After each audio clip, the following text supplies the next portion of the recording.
Looks like I've lost my password. What can I do with it? The password from the Wi-Fi. I forgot it in for Rodolfo's office, probably on the table or in my home. He's in his office right now. Do you want me to ask him? I'm not sure that it is there. Maybe it is in my hotel room. That's the problem. Okay, I think I can use my own internet. I already got one. Okay, let me try.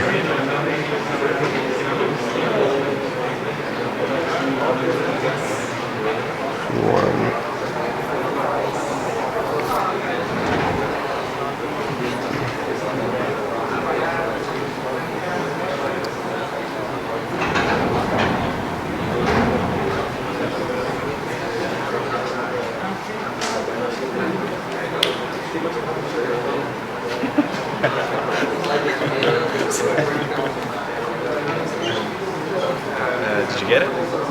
I've used my Wi-Fi from the phone. Okay.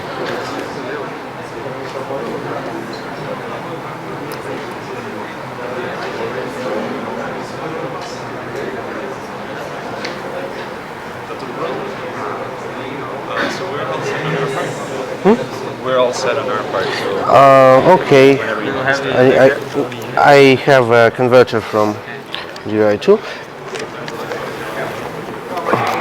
What's this?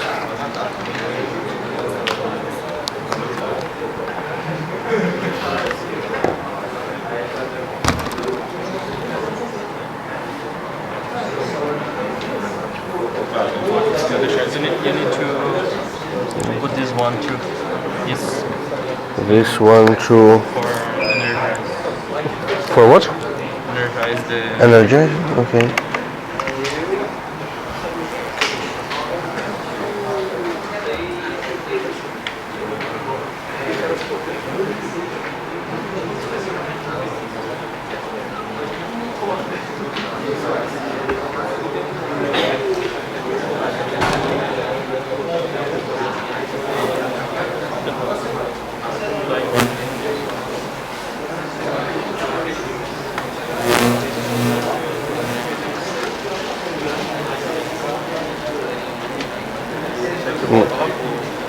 My laptop thinks that it is already like something like that the external monitor is being attached. Yes, maybe enter A. there's a switch. So I don't know. Oh yeah, that's yours, right? That's me. Yeah. This one you're not gonna need, right? Yeah, probably.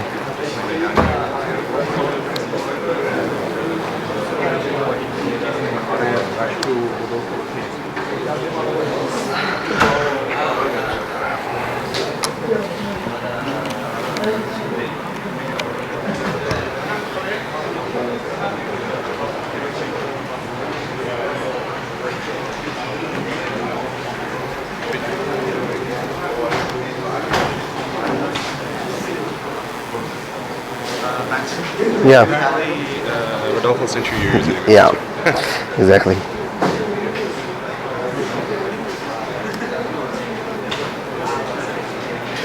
So, look. That's okay. I'm just setting everything up.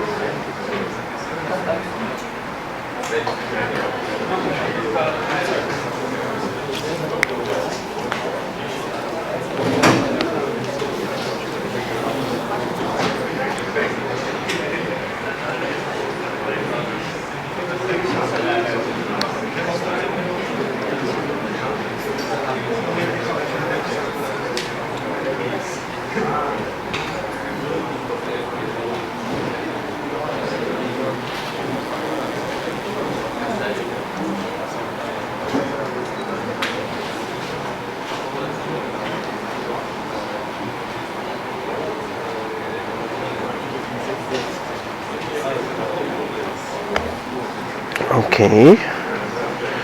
And some extra more.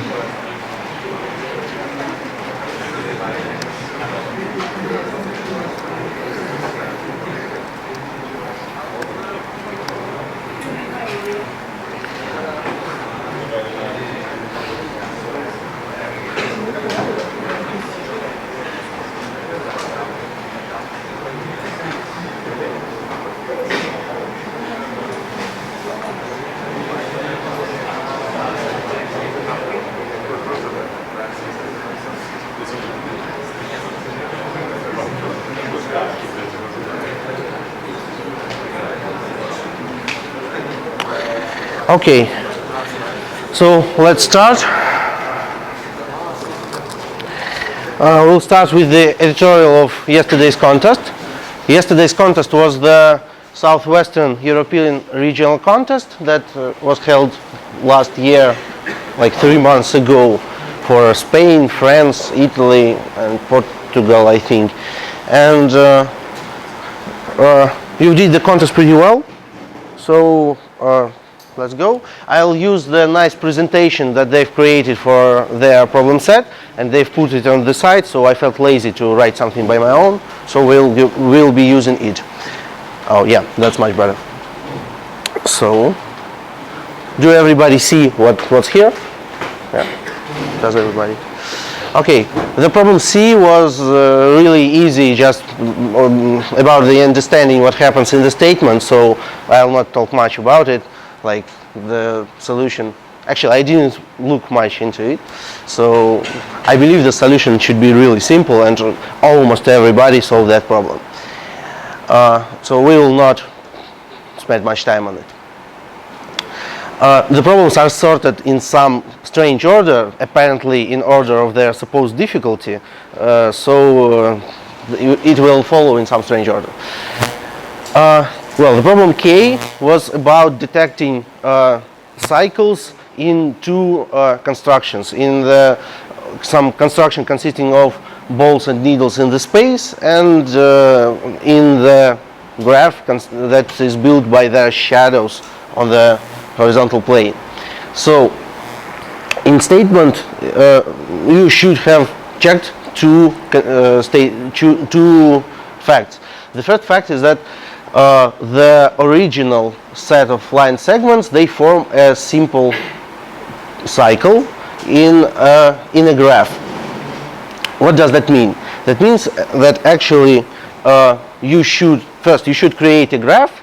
You should map the three-dimensional points to some numbers, then to create a graph, and to check if this graph contains a cycle using any way of detecting the cycle that you know. You may use it using DFS, using BFS, or whatever. So yeah, for 3D we map each point to an integer using any way. Like you may just sort those points and replace each point with its position in a sorted list, or you may use an STD map structure or tree map or whatever you want. For 2D it was a bit more trickier, because in the statement it was stated that the cycle should not contain the exactly same segments on the plane. That means that if you had for example,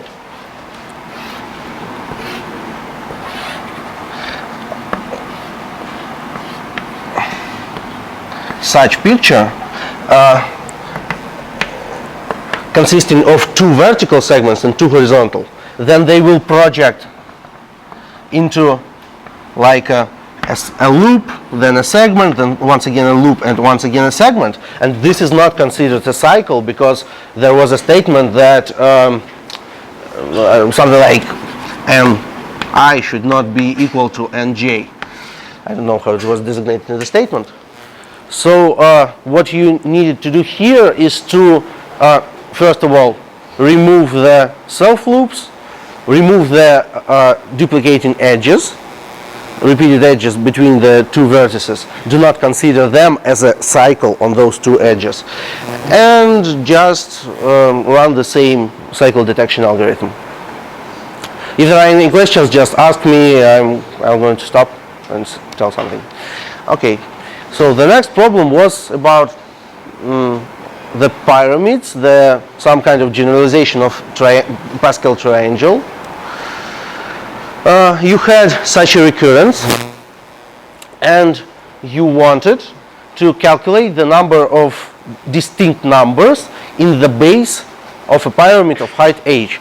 Actually, the base consists of all values of this function that contain the vectors x1 to xd as an argument, such that the sum of all xi is exactly h minus 1. There were several ways to do that.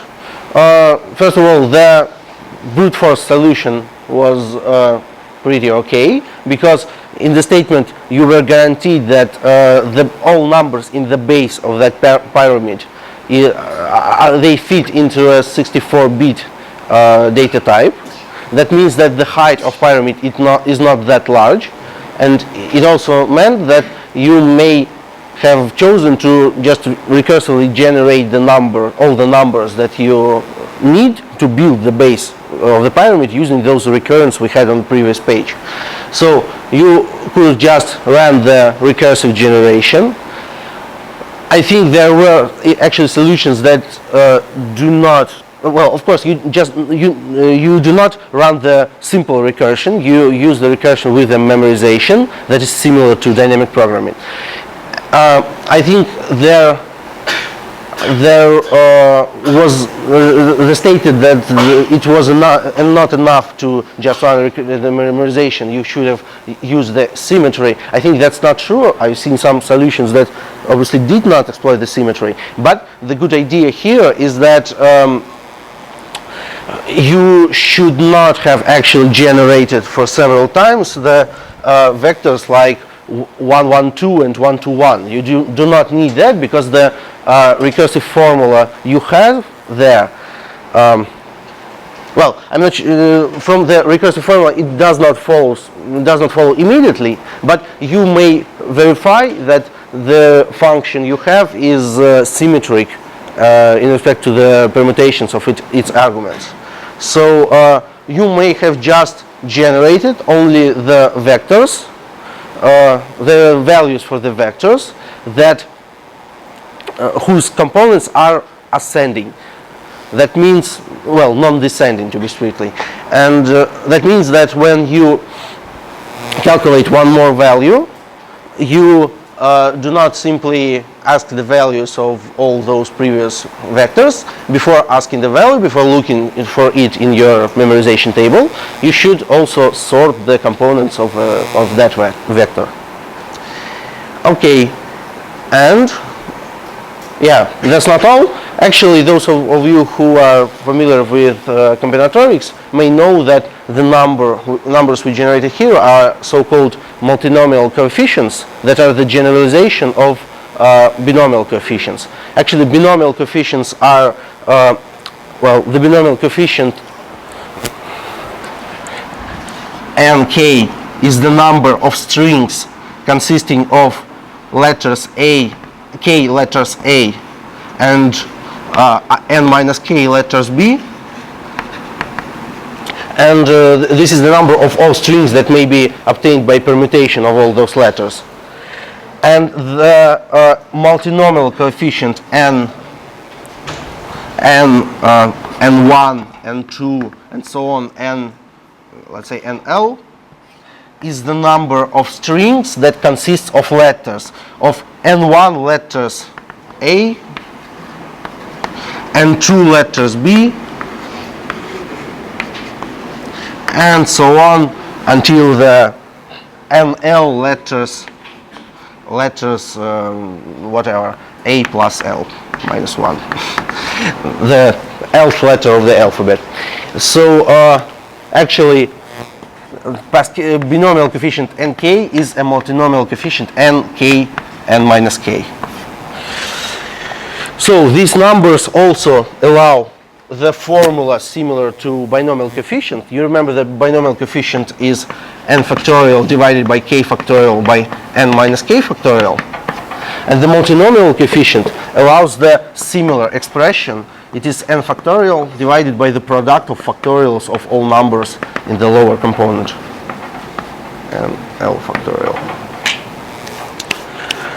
So you may have used that formula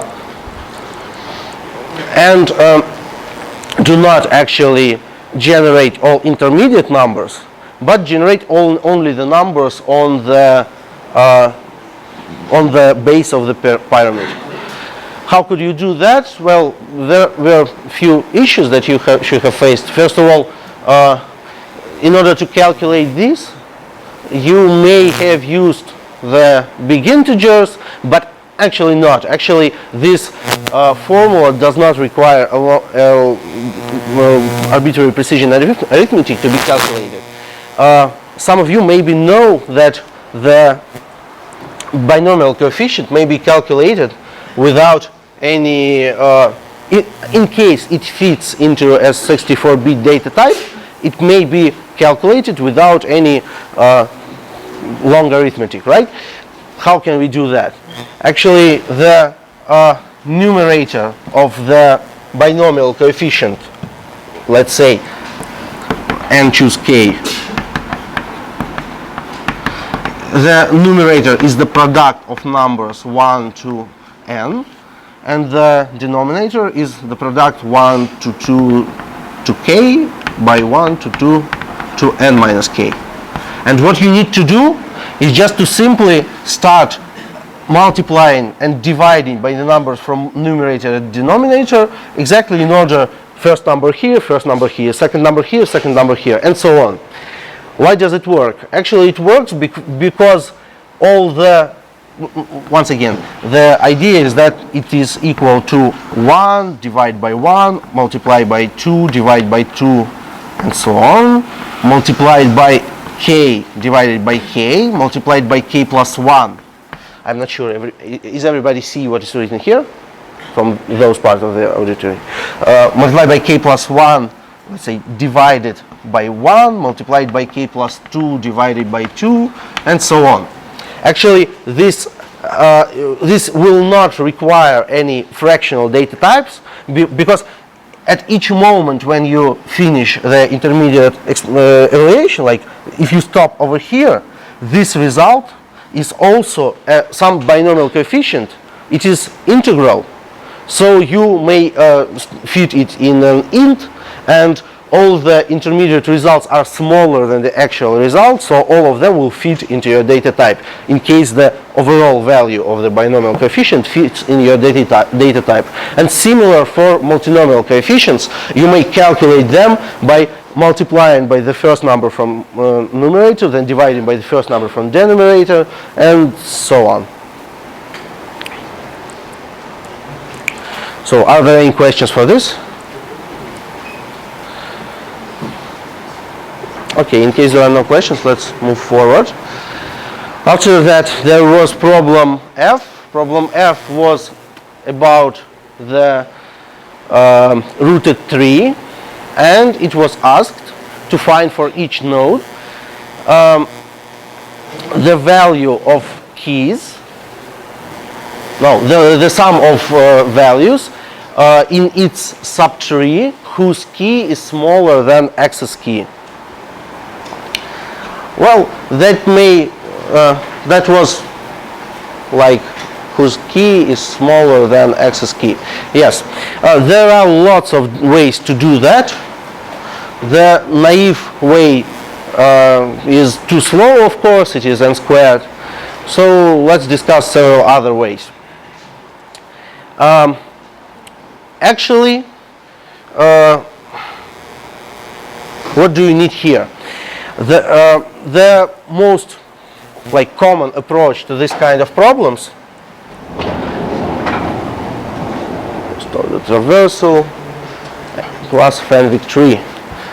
Reorder traversal, process nodes from the deepest least to the merge key value pairs, pre-order traversal plus segment tree. I'm not sure what do they call the pre-order traversal plus segment tree. Let me look the sample solution, data structure, post order the first sub-node key for each child of the node, GFS, node review time, add node key, node value. And we're adding our key and value. We have already what we have here, previous minus previous. Okay, I got it. Well, the idea that they describe in the solution is the following. Suppose you are doing a pre-order traversal of your tree. For example, you are staying somewhere here. You have several subtrees here.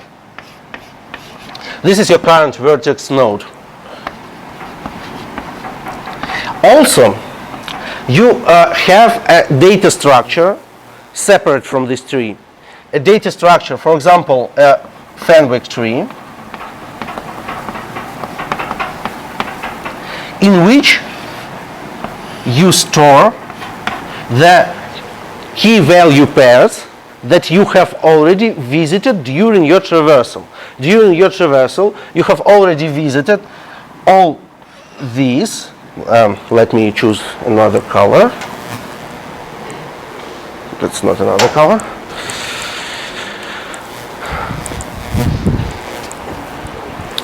During your pre-order traversal, you have visited these. This is there. Here are some subtrees, and these vertices. You are staying right here. So the Fenwick tree will contain the following key value pairs for each visited vertex that has a key value pair. Will store its value in a corresponding key of the Fenwick tree. If there are several nodes using the same key, then we just sum up their values here. Let me resemble that.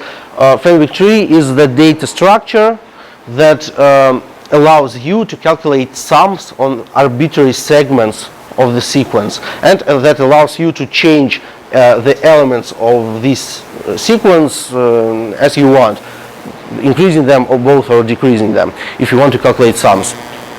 So at this moment, when you got here, you have some state in your Fenwick tree. Some keys contain some values, and you have your node key. Suppose its key is K, I don't know. Let's use the letter K over here. So suppose its key is K, and what you are interested is the sum of all values whose keys are not larger or strictly smaller, I don't remember, than K in this subtree, in this one. So how to do that? If we could have just processed only this tree, then we would just do that, get the sum on the prefix of key K, and we're done. But we cannot process each subtree separately because it would lead to the quadratic solution. So we do two things. At the moment we got here, we calculate the sum of all keys that are no larger than K. We call this sum the previous in that pseudocode. Then we post order continue our pre-order traversal. We visit all those subtrees, and when we return back here, when we once again are here on our on the rollback of our recursion, we say that okay, let's calculate the sum once again. It will contain some new values that we got here during the traversal. Let me use one more color.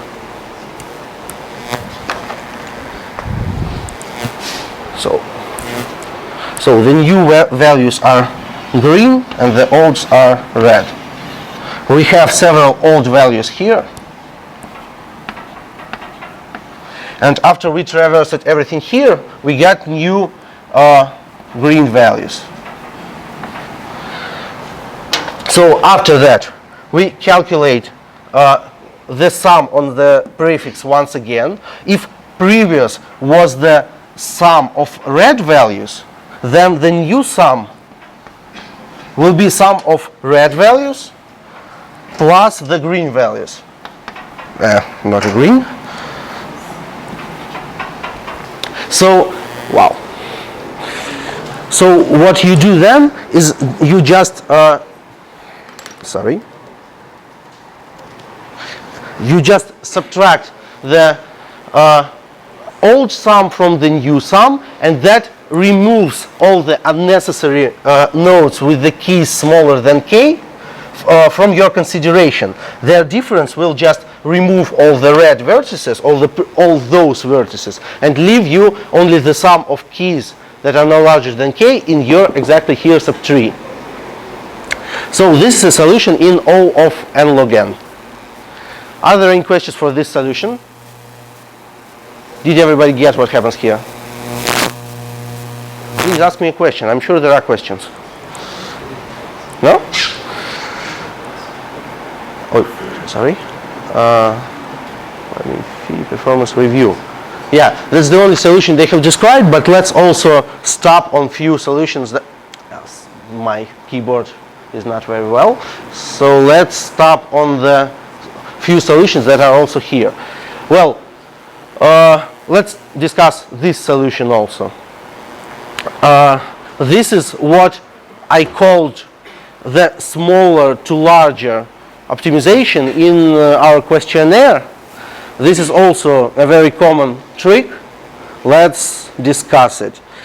So, did everybody understand what happened here? Fine.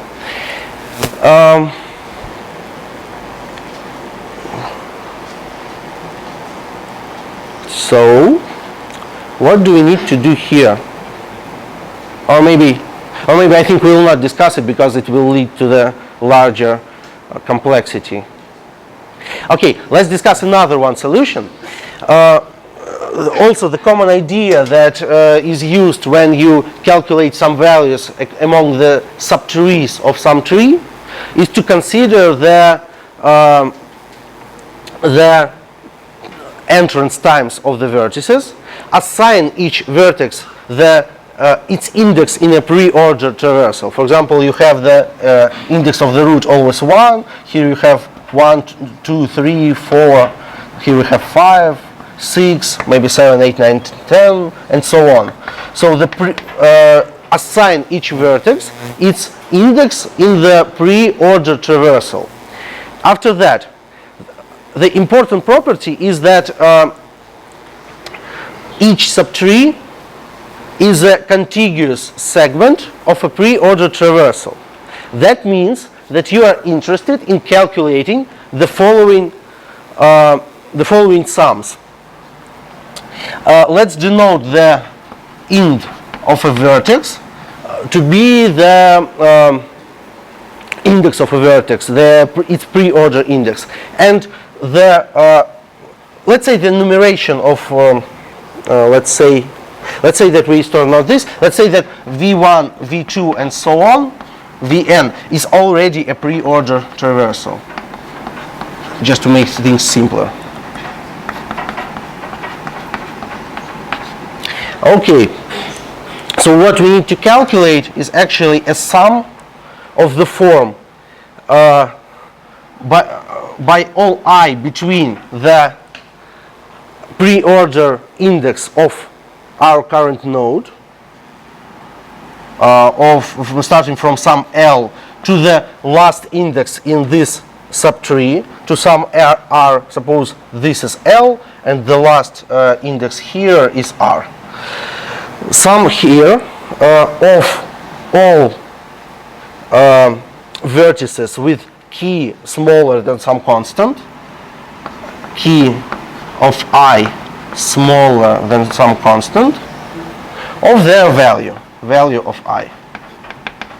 This is actually, if you draw the points on a coordinate plane of form I,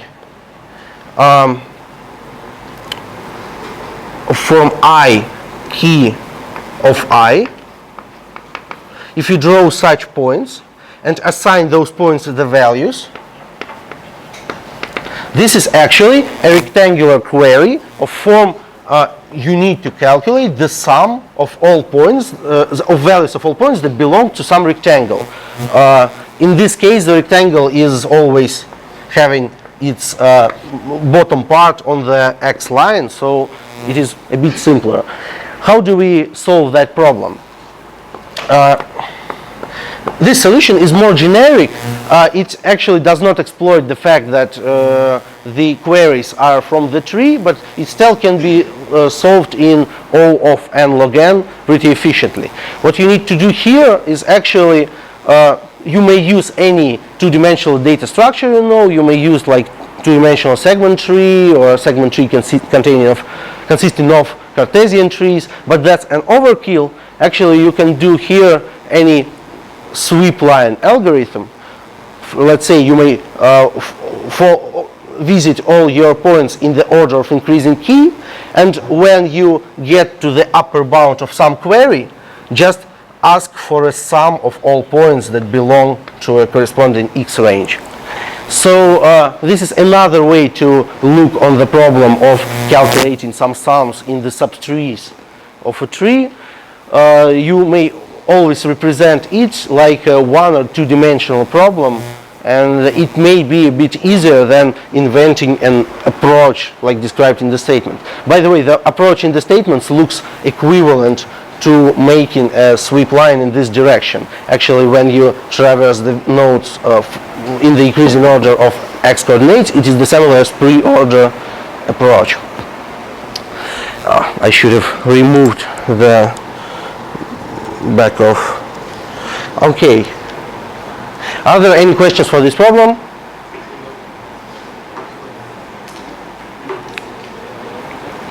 Okay, the next problem was about the procedure in which you try to maximize the position of your point x1, x2 in a list of all points sorted by such a linear combination of those values, of their values. Okay, this solution is pretty geometrical, so we'll stop on it. Actually, what they say here, I completely dislike. It's harder than it intended, but after that they have exactly the correct pictures, so let's stop on this slide. The idea is following.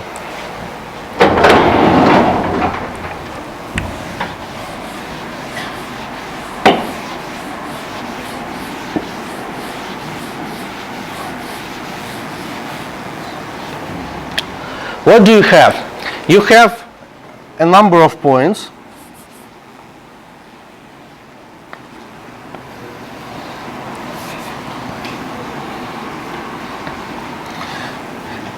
x1, x2.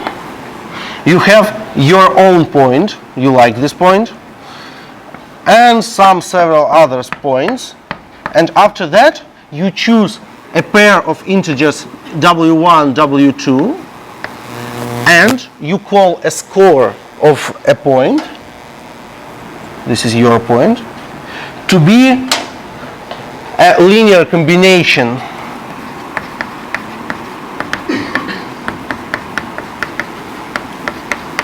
w1 x1 plus w2 x2. That is, as you know, similar to the scalar product of w1 w2 and x1 x2. So actually you have some vector here, and then the points are sorted according to this vector, to their projection on that vector. It means that all the points that are here are strictly worse than our points. All points that are there are strictly better, and all the points that are on the same line, they may be considered as a point, well, according to statements, for the points with the same score, you may choose any order you want. So depending on what you are trying to maximize or to minimize, they may be considered as those who are better or as those who are worse. So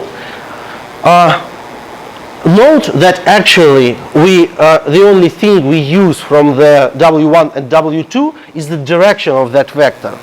Actually, for the vector 2w1, 2w2, we would get exactly the same order. So that means that we actually have a one-dimensional space of the vectors that we want to try. The only dimension here is an angle of the vector. Let's suppose that our vector has the unit norm, and after that it is characterized only by its polar angle. Also, we know that w1 and w2 are non-negative. Also, they should not both be equal to 0. So that means that the vector w1, w2 belongs to this range, from this to this. These are the possible W1, W2, and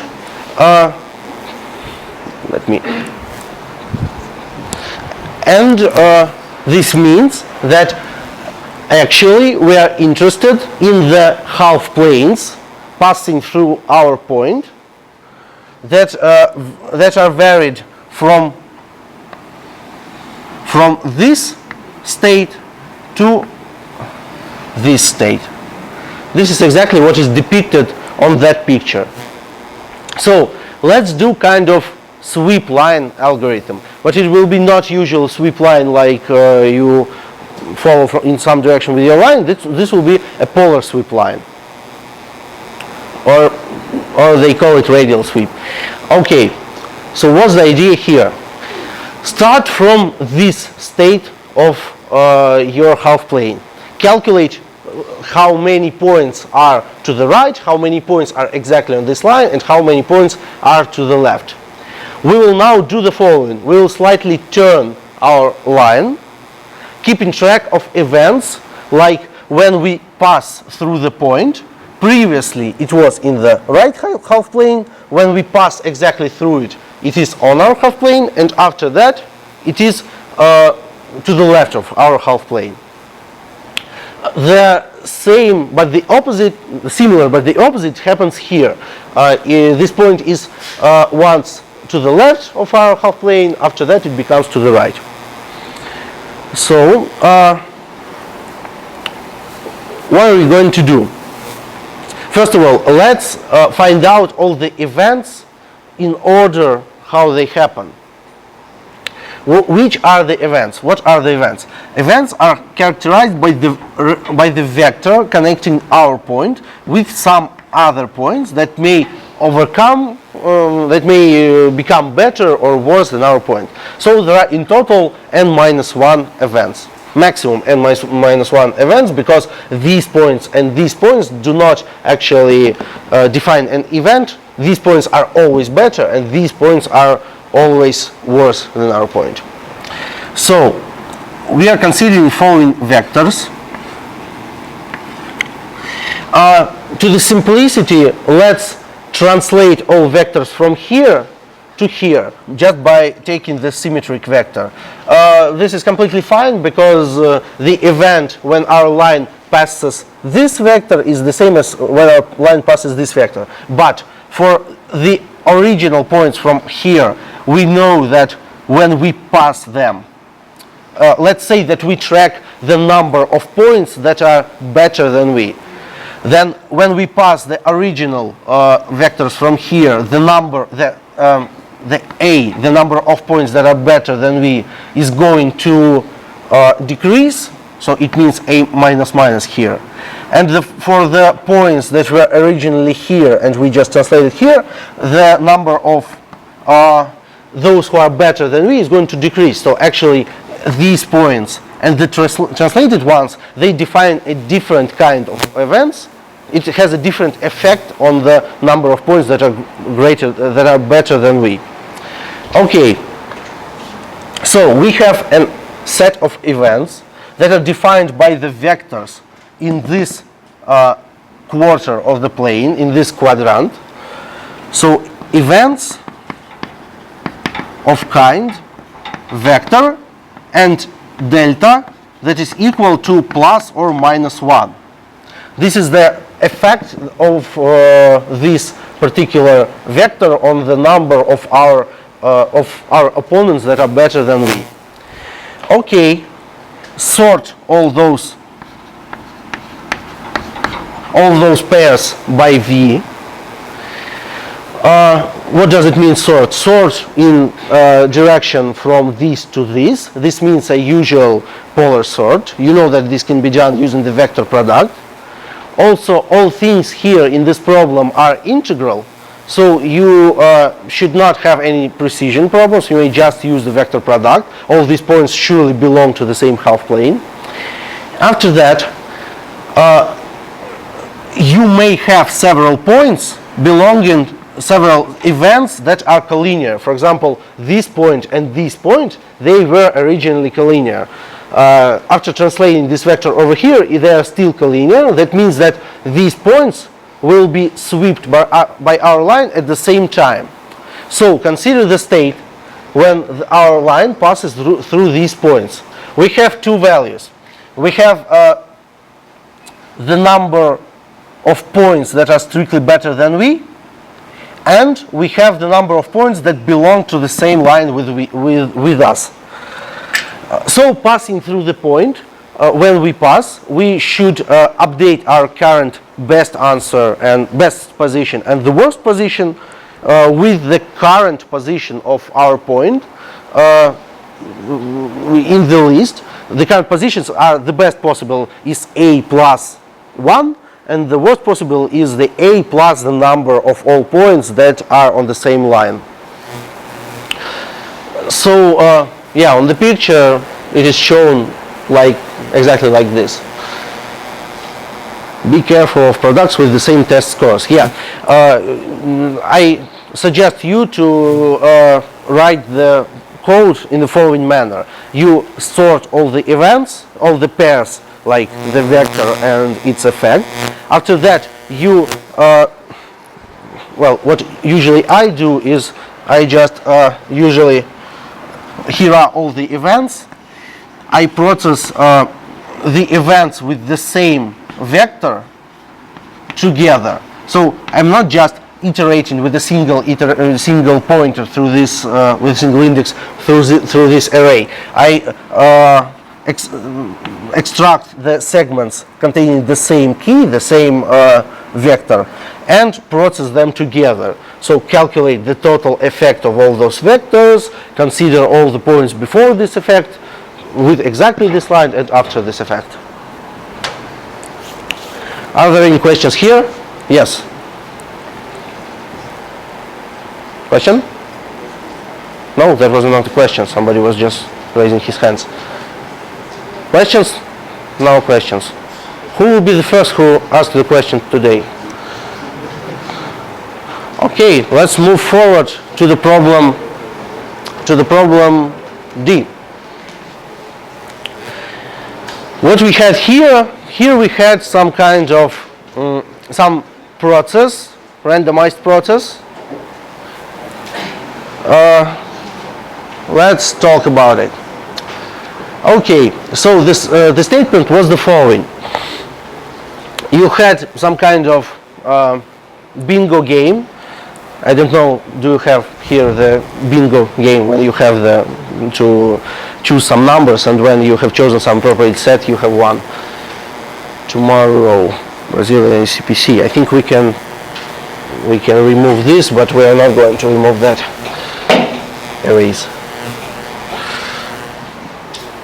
So both players have cards. On each card there are numbers from 1 to n written. Each player has chosen exactly C values, some values that belong to him. Those values may be shared by them, some values may be chosen by both players. After that, the player, on each turn, the exactly D balls are drawn from the dispenser. The numbers that have appeared on these balls, each player looks on these numbers and marks all the numbers that he has in his list that were drawn. The first player to have all these numbers, all his numbers marked, is considered a winner. If both of them have marked all the numbers at the same step, then there is a draw. But actually, who wins and when the draw happens doesn't matter in this particular problem, because you are required only to calculate the expected time this game will take to finish. So how are we going to do that? Let's do the following. We have to understand which is the most significant part of the state of the game that may happen. Suppose you have some state. You have some state. That means that you have several numbers that are originally belonging to the first player, several numbers that are originally belonging to this only to the first player, only to the second player, and those that are shared. They are colored by green, red, and yellow respectively. What may happen? Let's keep the set of numbers that are only by S, by A, by B, or those who are shared. When we draw some balls, some numbers that appear on balls, B1, B2, and BD, what happens? Some of these numbers become marked. Let's say that they are removed from the respective sets. So it removes some numbers from here, from here, from here, and so on.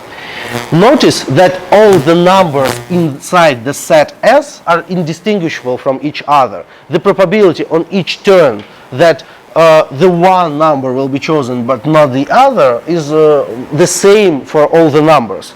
That means that instead of keeping exactly the set of numbers that both players have unmarked, we may also keep the number of the numbers that belong only to the first player that are still unmarked, the number of numbers of the second player that are still unmarked, and the number of shared numbers that are still unmarked. For example, if we had a state like on the first picture, the first picture means that there is one number belonging to the first player, one to the second player, and one that they have shared. What may happen next? If we draw, this is the right part of the picture, if we draw two numbers, then it may happen that we draw these two gray, I have the mouse pointer, it may happen that we draw these two gray numbers, and this will not affect any of S, A, and B. So this is the case. It may happen that we draw one gray number and one red number. This is the case. It may happen that we may draw one gray number and one green number, one gray number and one yellow number, right? It may happen that we draw, for example, red and green. This will lead to the situation when their own numbers for both players are already marked and the only remaining number is the shared one, and so on. So we have that from the state SAB, we may possibly move to the state S minus I, A minus J, and B minus K for some IJK that satisfy the following conditions. Let's understand what do they mean. First of all, I is the number of shared numbers that were drawn. J is the number of first player numbers, and K is the number of second player numbers. In total, they should be no larger than D, because there are only D balls drawn out. And they should be no less than this, because it should be true that all the remaining D minus, let's say that means that how many balls do we have that should be, well, we have several kinds of conditions, you see. We have the condition like I is smaller than S and is greater or equal than 0, J is smaller than A and greater or equal to 0, K is smaller than B and greater or equal than 0, and all the remaining balls, the D minus A minus J minus K, should be smaller or equal than N, the number of gray numbers, N minus S minus A minus B, and greater or equal than 0. Those are the four inequalities that should be held. Actually, they should have mentioned the inequality like I is smaller or equal than S, but whatever. So, what's the probability that we will move from the state SAB to the state S minus A minus J, and B minus K? This state is denoted by the number Pijk. It does not depend only on IJK, it actually depends also on S, A, and B, but they they have decided not to put it into indexes. And it is defined by the following formula. Why so? Well, because we have, as we already discussed, we have the 4 categories of numbers. The probability, gray. The probability that we will see exactly this picture is the following. Let's calculate the number of ways we can get exactly the same that picture. It is actually the number of ways to choose I balls here, J balls here, K balls here, and I here, J here, and K here, and the rest of the balls should be chosen from the green area. So the number of ways can be calculated independently for those sets. It is the A choose J multiplied by B choose K, and so on, and the overall number of possible sets of balls that may be drawn on this step is N choose D. That's why the probability is exactly as written here. You may check by yourself that the sum of all probabilities over all possible I, J, and K is 1. God bless you. So, okay, so what's the solution? There are 2 possible solutions. One of them is more simple, but it is not always applicable, and the second is a more general framework for such kind of problems. So let's discuss them. So what we have actually an acyclic graph consisting of the vertices. Each vertex is a state like ABS. From vertex ABS there are transitions to the states A minus I, B minus J, and S minus K. Initially we start at the state with some A, B, and S. Let's denote them A0, B0, and S0. And the game terminates when at least one of the player does not have only his number, all his numbers are marked and all the shared numbers are marked. That means that all numbers belonging to some of the players are marked. That means that the finish states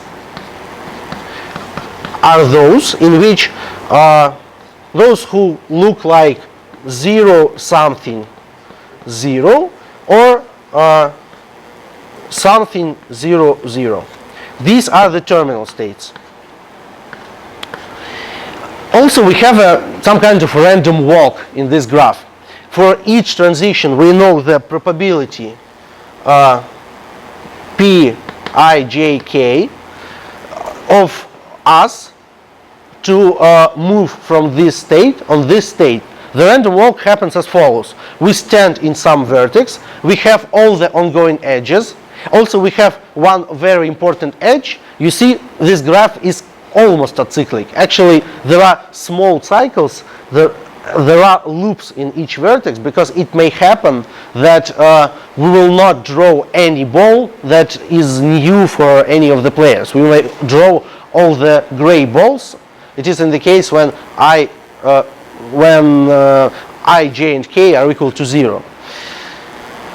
So this graph is almost acyclic, except for that it is acyclic because on each step at least one of the components is getting decreased. So we cannot like walk on a cycle. The overall number of marked numbers is just getting only increased.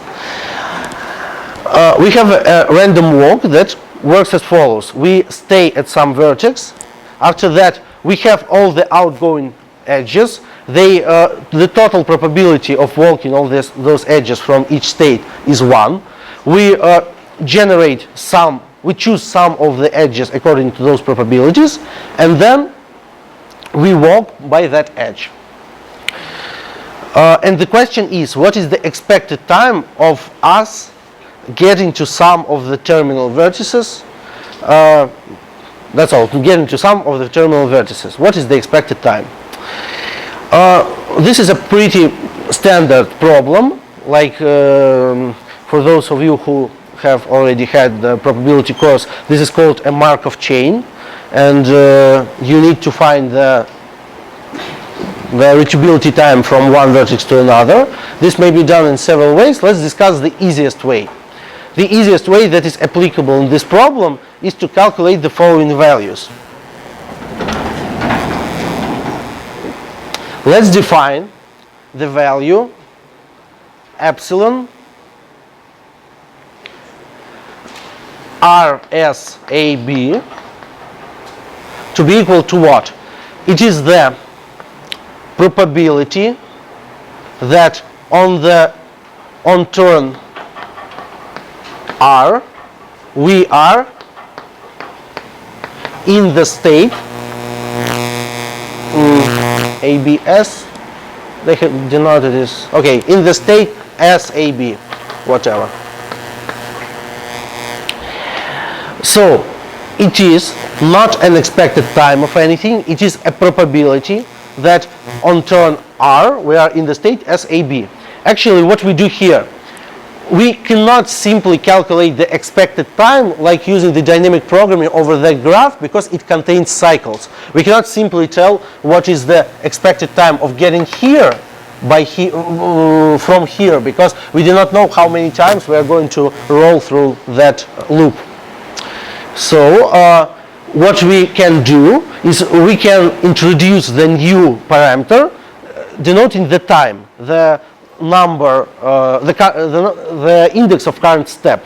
When we do that, the graph obviously becomes acyclic, because from state RSAB we may transfer only to state with a larger first component and whatever we have here, S minus I, A minus J, B minus K. So this graph is acyclic, but it has one bad property.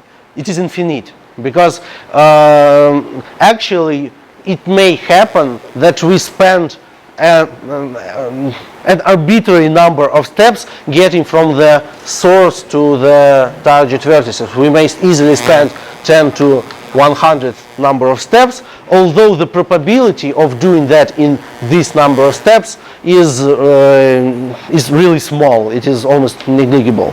So okay, let's do the following.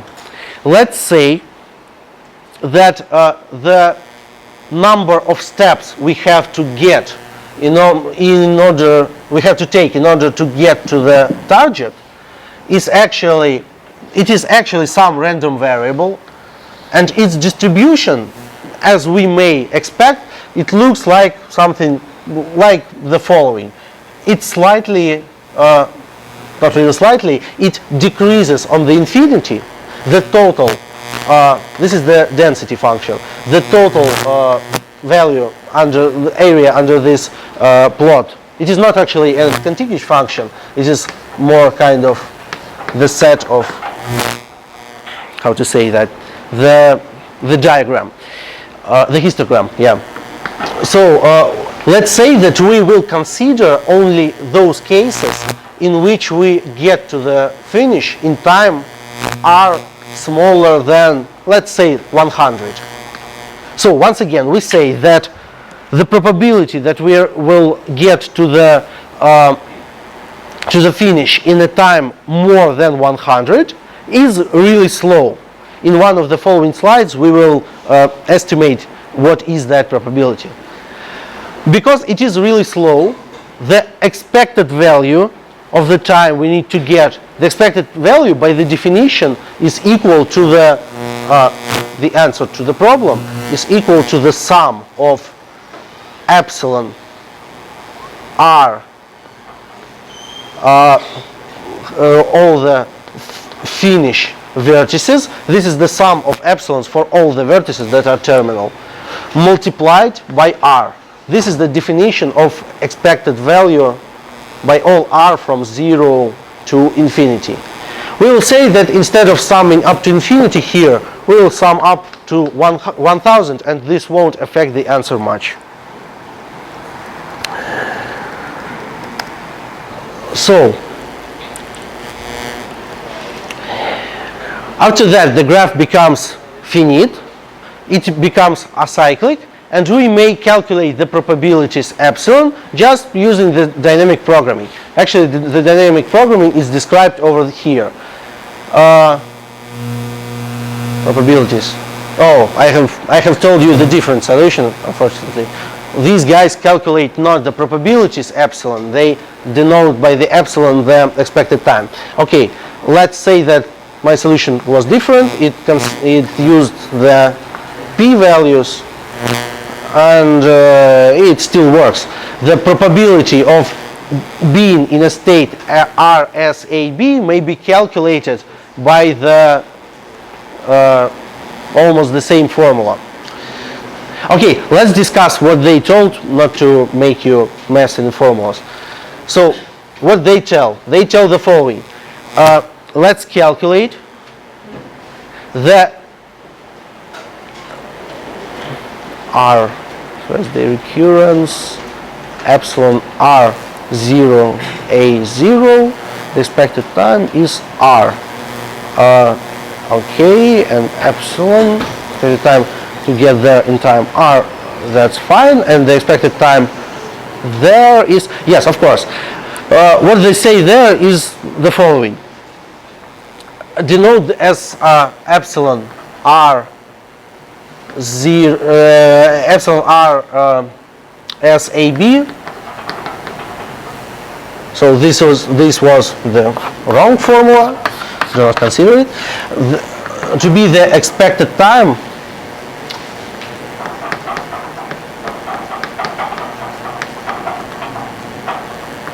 of finish if we are currently in RSAB. Then the expected time for our state may be calculated. Wait a second. They R0 A0. They make transitions to the smaller time. RSAB is R minus 1. I think over here, well, I'm not completely sure.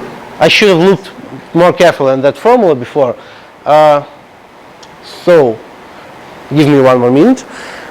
What they do, the expected number of rounds satisfies that recurrence. Epsilon RSAB is the, we get there in number of rounds R. The usual state R minus 1, get them R minus 1, S minus I, A minus J, B minus K. We get there minus 1. Why is it the sum of all those? So from R it is true. Well, I'm not sure that the formula they have written actually defines anything that makes sense here. Okay, whatever. Do not look over there. We will have our own epsilons. Our epsilon will be equal to what I told you. Yeah. Our epsilon is the probability that on turn P we are in state SAB. How do we calculate these probabilities? Let's define the dynamic programming. The dynamic programming will be the following. Probability that on the first step, on time 0, let's say, we are in the state A0, B0 as 0 is 1, and all the remaining epsilon 0 something else are 0. This is the base of our dynamic programming. Okay, the probability that on the step R we are in SAB is the sum of probabilities that on previous step we were in R minus 1 some S prime, A prime, B prime multiplied, sorry, I started to write over here, multiplied by the probability of transition from this state to this state, from the prime state to our state. And that's all. Actually, all these transitions you have over here, we discussed them over here. That's the formula that I have written defines dynamic programming, like the dynamic programming in, I don't know, in backwards direction. You calculate each new value by some formula that involves previous values. You may do in the direct way. You may say that staying, this is one way. The other way is to say that staying in RSAB, you move to the new state epsilon R plus 1 S minus A minus G, and B minus K, as we discussed over there, with the way Pijk. So these are two equivalent ways to calculate the same dynamic programming. And at the end, the answer is what we have discussed here. So it should work in which time? Actually, it works in like, we have how many, what is C and what is D? I forgot. C and what is D? The C value is chosen by usual players. Yes, there are C cubed states and D cubed transitions. Why D cubed? Why D? I think there are C cubed states and also C cubed transitions. So I would say that works in all of C to 6th. I'm not sure why they decided to write D cubed over there, because obviously there are no more transitions that we have states at all. So, it may be that D is smaller than C, yeah, of course. So the complexity is C cubed multiplied by the minimum of C and D cubed. Okay, and but it also contains a constant of our chosen R max. I've told that you may choose, for example, 1000, and I don't remember what are the constraints in the original problem.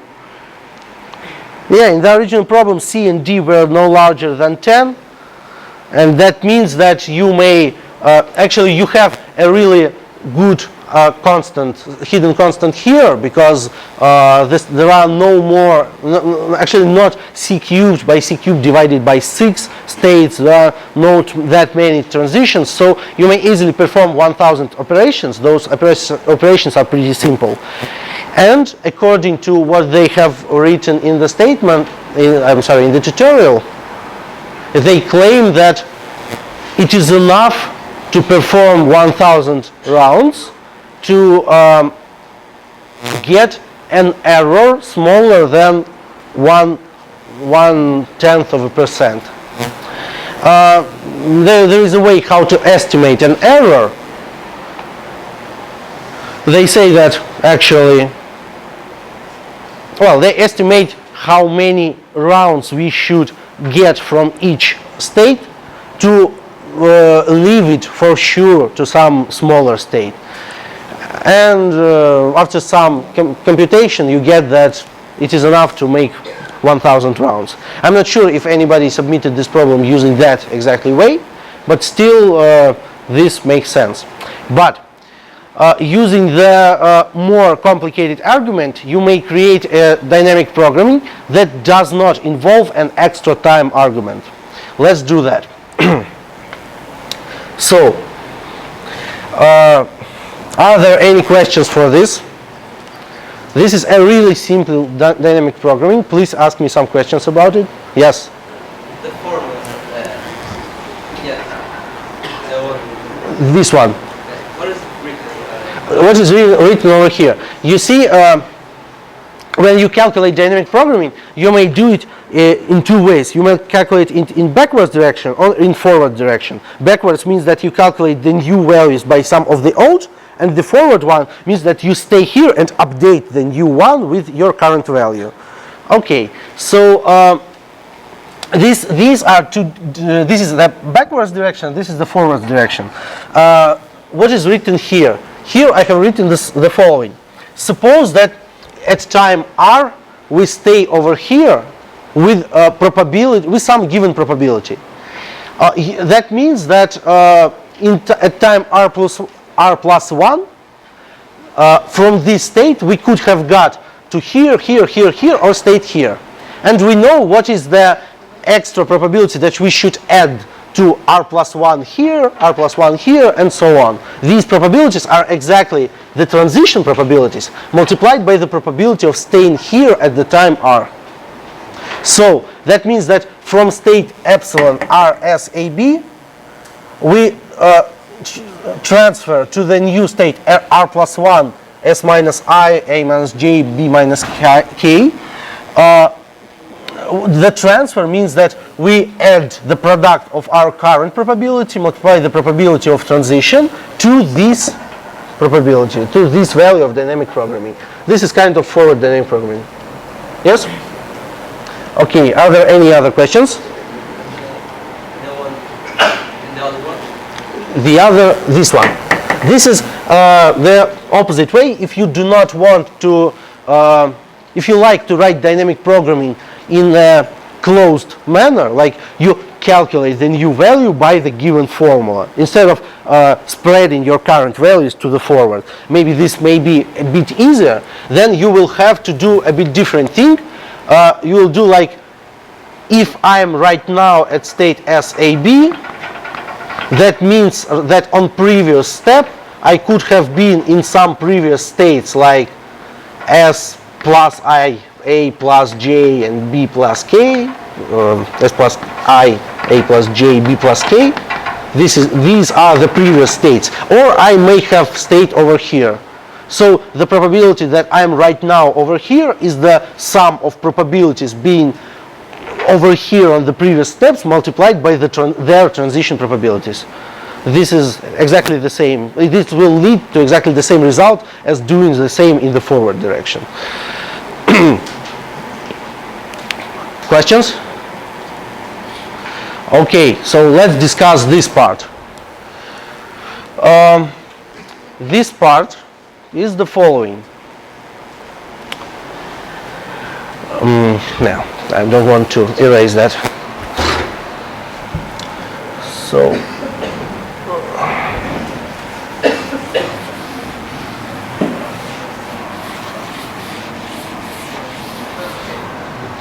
So, once again, we have an almost acyclic graph. This graph is not a tree. It may have like structure like I draw. We have several terminals. We have the starting vertex, and we are interested in the value, the expected value of reaching the exit from the state SAB. How can we calculate these values? You see, for the terminal values, if SAB is terminal,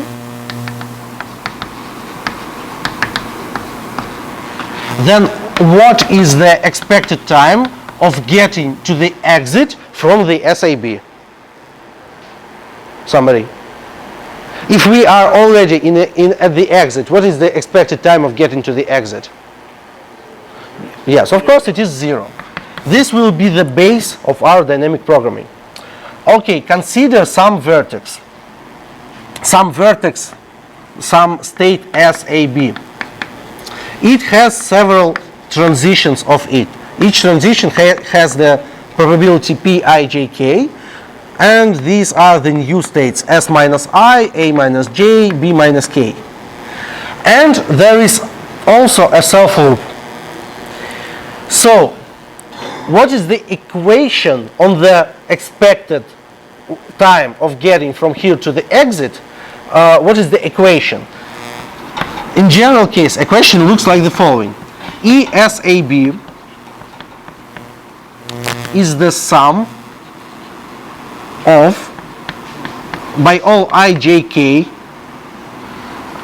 of ES minus I, A minus J, B minus K, multiplied by the transition probability, plus 1. This 1 stands for the one turn that we are going to spend right now. And this is the expected number of turns we'll have to wait after that in order to get to the exit. This almost looks like a transition formula for dynamic programming, except one small detail. It contains ESAB both in the left part and in the right part. So let's rewrite the right part like ESAB. Well, let's get the ESAB with its probability to the left part. So ESAB multiplied by 1 minus P000 equals to the sum of IJK, and IJK is not equal to 0, 0, 0, 0. Sum over all IJK such that they are not leaving us over here, of the same thing, ES minus A minus J, B minus K,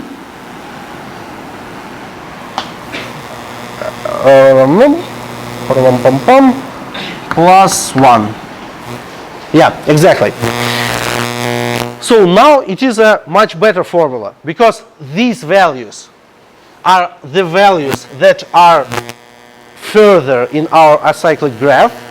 So we may calculate the dynamic using the dynamic programming ESAB using this formula, and by the moment we try to calculate ESAB, all the respective ES minus A minus J, B minus K will already be calculated.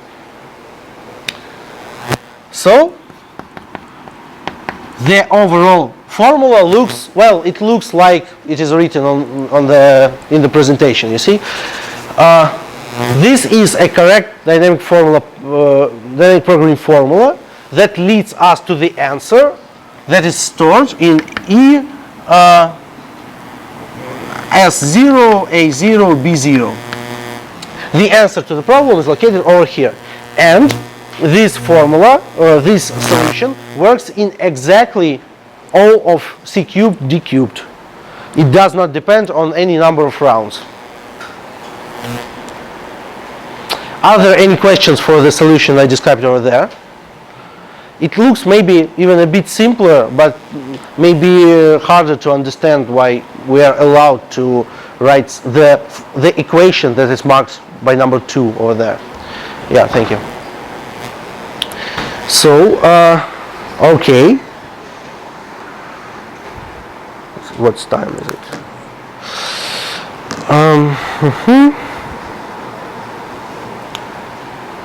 So if there are no questions for this problem, let's move forward. Are there any questions? No questions. Okay.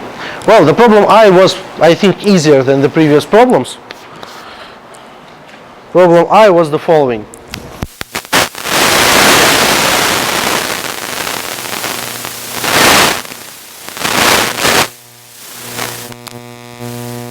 The live version that should have sounded in a really bad noise. Does it work right now? Yeah. Exactly.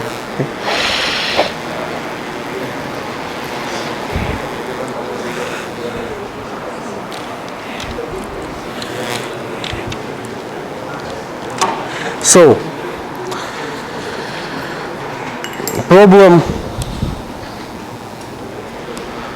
problem I was about the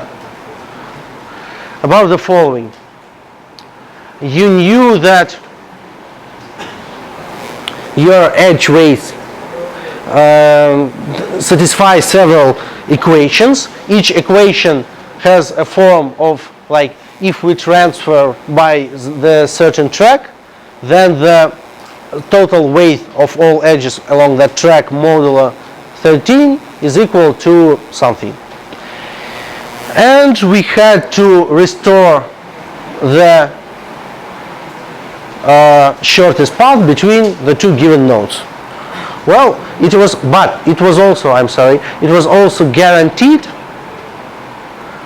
that there is a unique way to determine the edge weights as a remainders modulo 13.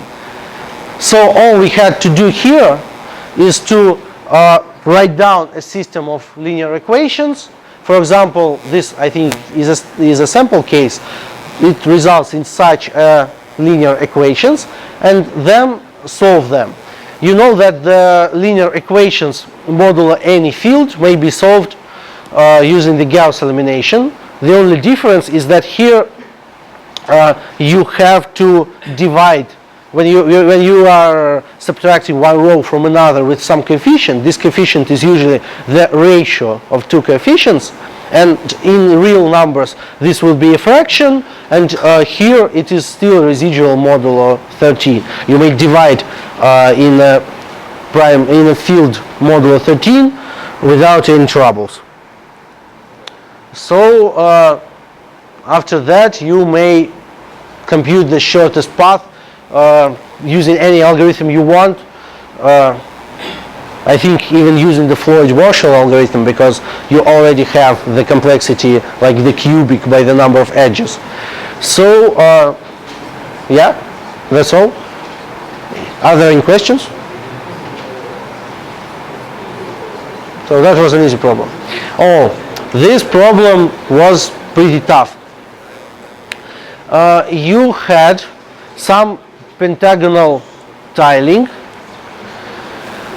and you were asked for checking if the given set of cells is defining a corridor and if this corridor is minimal. What does it mean, the corridor? Corridor is the set of cells that connects all the bottom, right, top and left sides of the tiling. The minimal corridor is such a corridor that if we remove one tile from it, then it won't be a corridor anymore. If yes, how many pentagons has the minimal corridor? Oh, I've missed this part of the statement. So there were 3 questions actually. Let me look. Things correspond, task. In the size of the corridor, the number of clear pentagonal, finding the maximum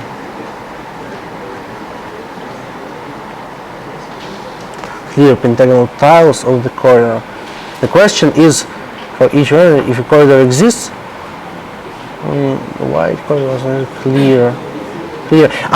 Sorry. The question was to check if among the white, I think, among the white tilings, among the white tilings there exists a corridor, so that it is a. Sorry. The question was to check if we consider some connected component of white tilings, if one of them is a corridor. Corridor is the connected component that connects the left, top, right, and bottom sides, and we had to check. First of all, if there exists a corridor. Second, if the corridor is minimal, and if yes, to output the number of tiles in that of pentagon tile the same in that minimum corridor.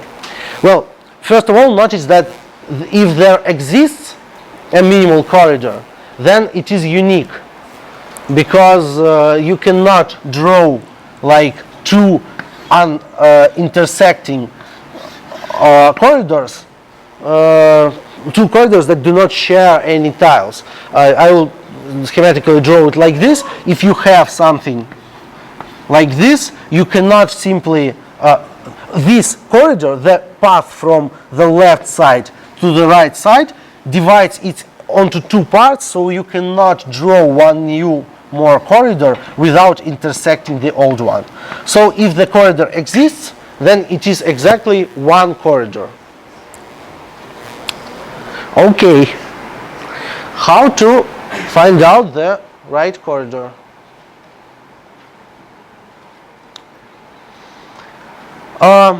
First of all, you have to find a way how do you define the vertices of that graph.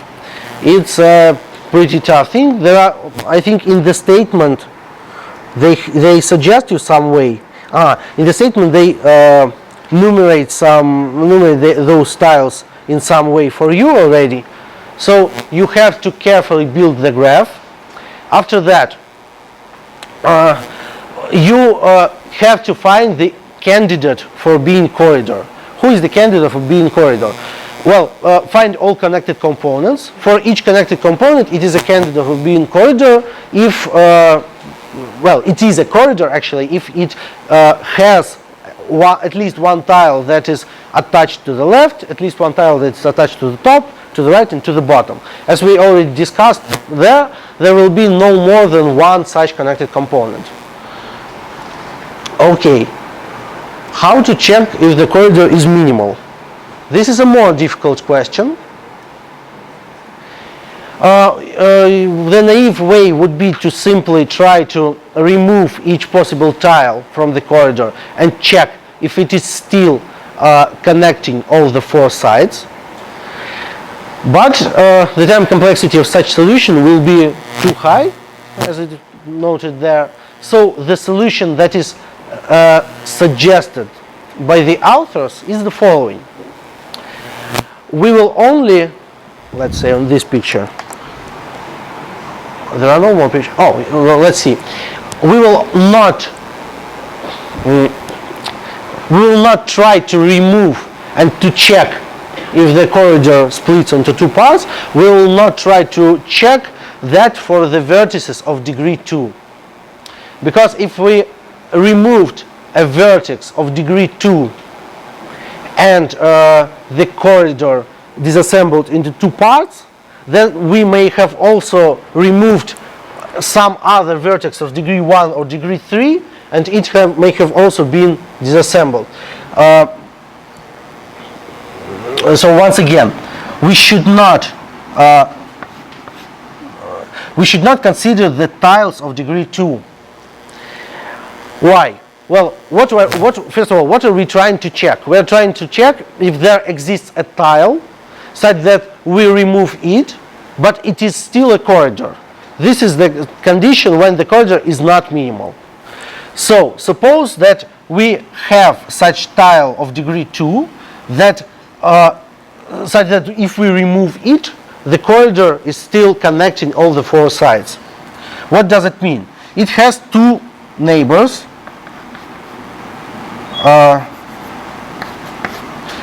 If we remove it, the graph is still connected. We may get to all four sides somehow.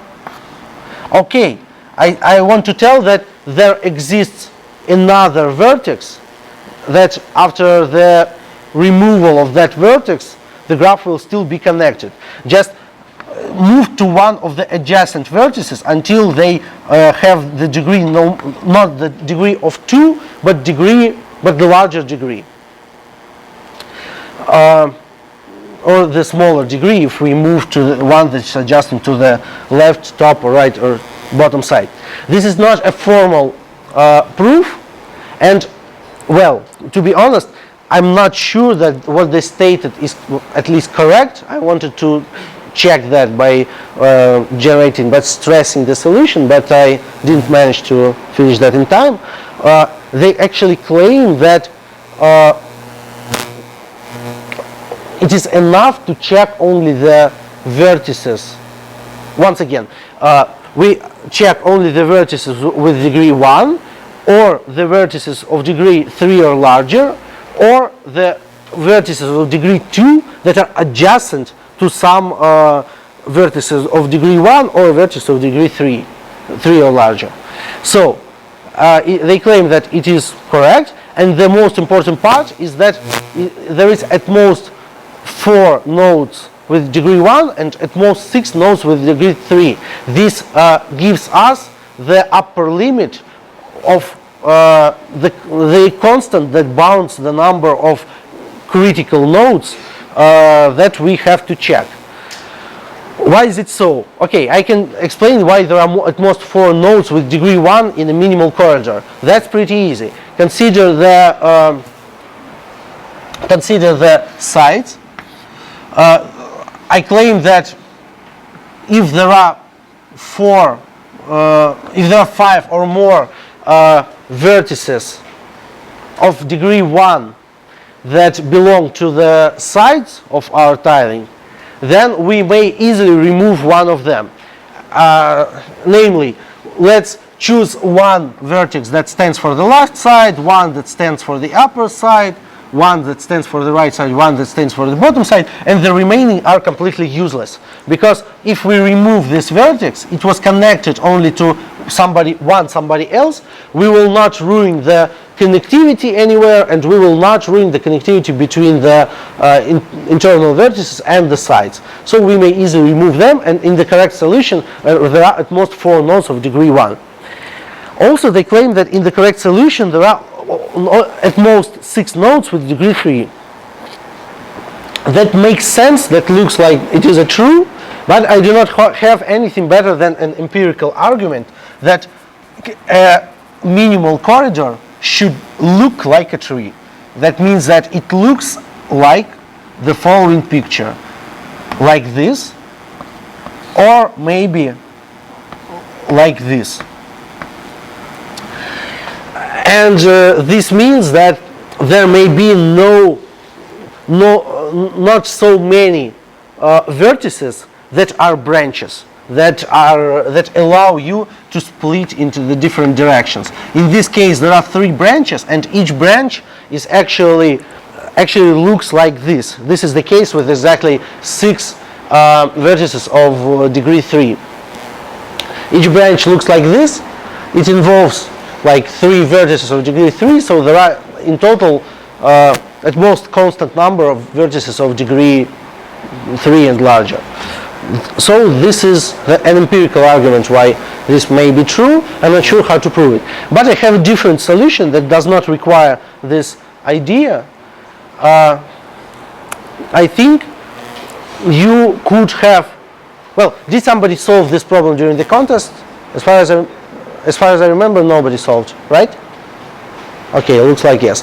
So I think it is possible to solve this problem in the following way.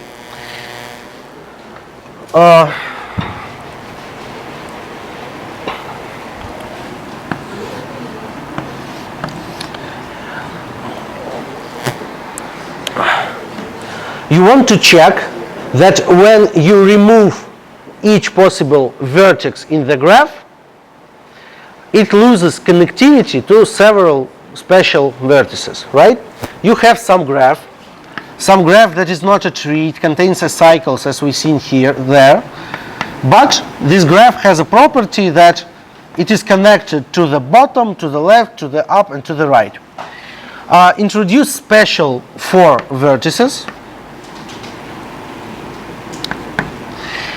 such that they resemble the upper side, the left side, the bottom side, and the right side.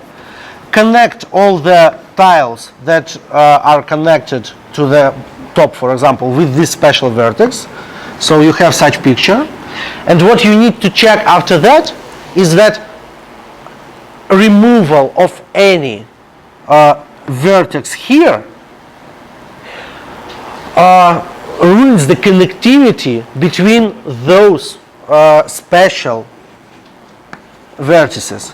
Actually, you may see that losing the connectivity between those means that the graph falls into several connected components, and this is the equivalent statement. Actually, the vertex is important for connectivity to the sides only if it is an articulation point in this graph. So you may just find all the articulation points in such a graph, in an extended graph, you see, extended by these special vertices.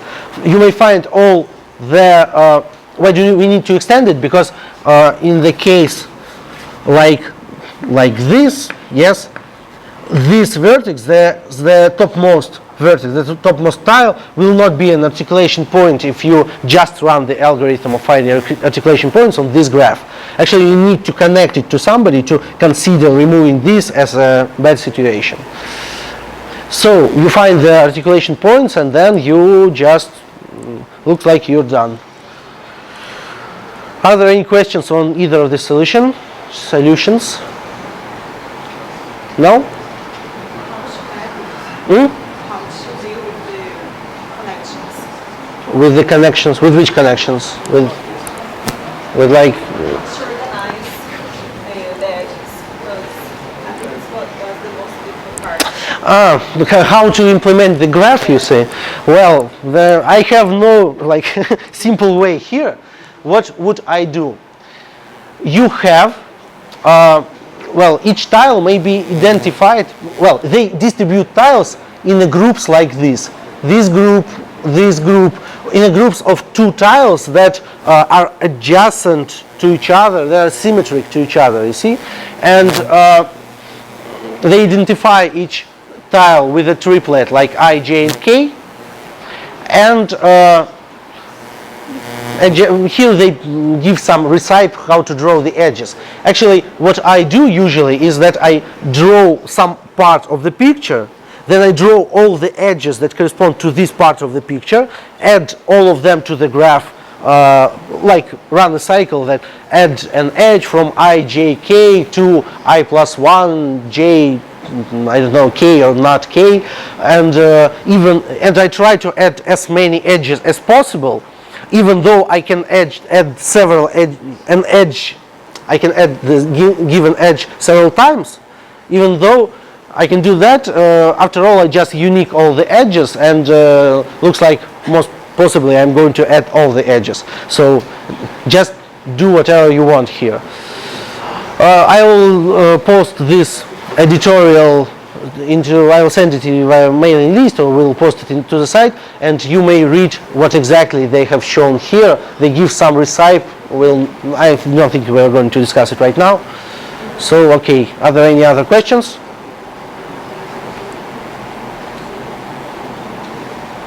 Then let's move to the next problem, or maybe let's have a short break. I don't know. What's the time? Time is, yeah. Let's have a short break.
I'm gonna try it again.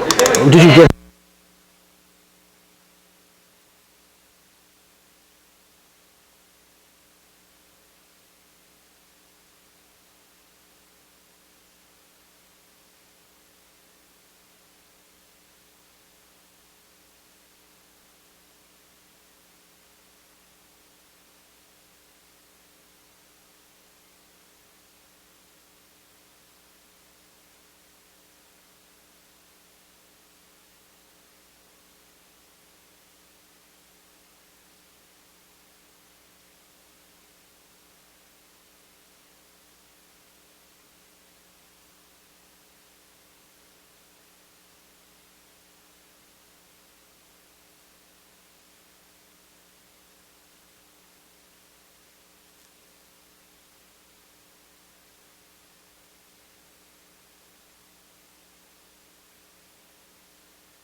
Excuse me, everyone.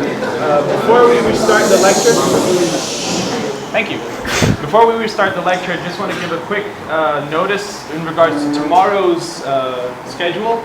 So tomorrow is the day that we reserve for our sponsors. At 8:30, instead of Maxim's lecture, we will have a talk by Google.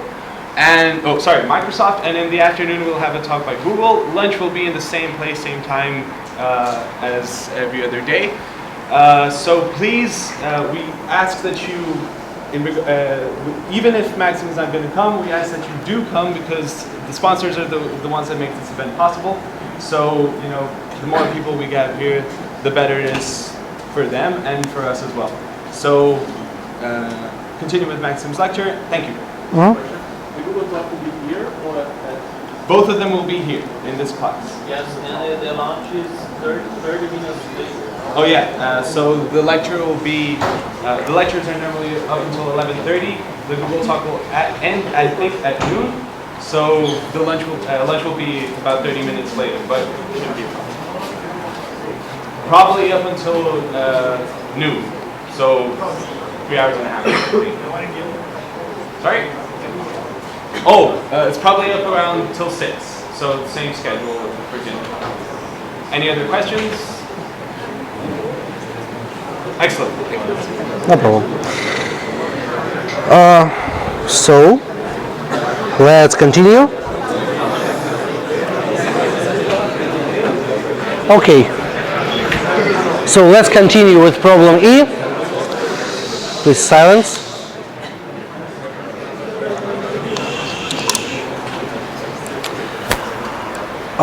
Problem E. Problem E is about the passwords, finding the number of good passwords, and it is a standard dynamic programming that involves Aho-Karasik algorithm. What is that algorithm about and why is it important here? Well,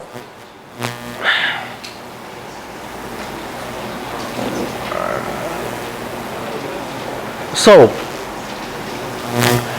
let's look on this slide. First of all, what was the statement of the problem? We want to calculate the number of strings that are between A and B's characters long, that they have at least one uppercase character, lowercase character, and digit. That and the most complex part is that they avoid certain substrings from occurrence, so that we cannot have several certain substrings.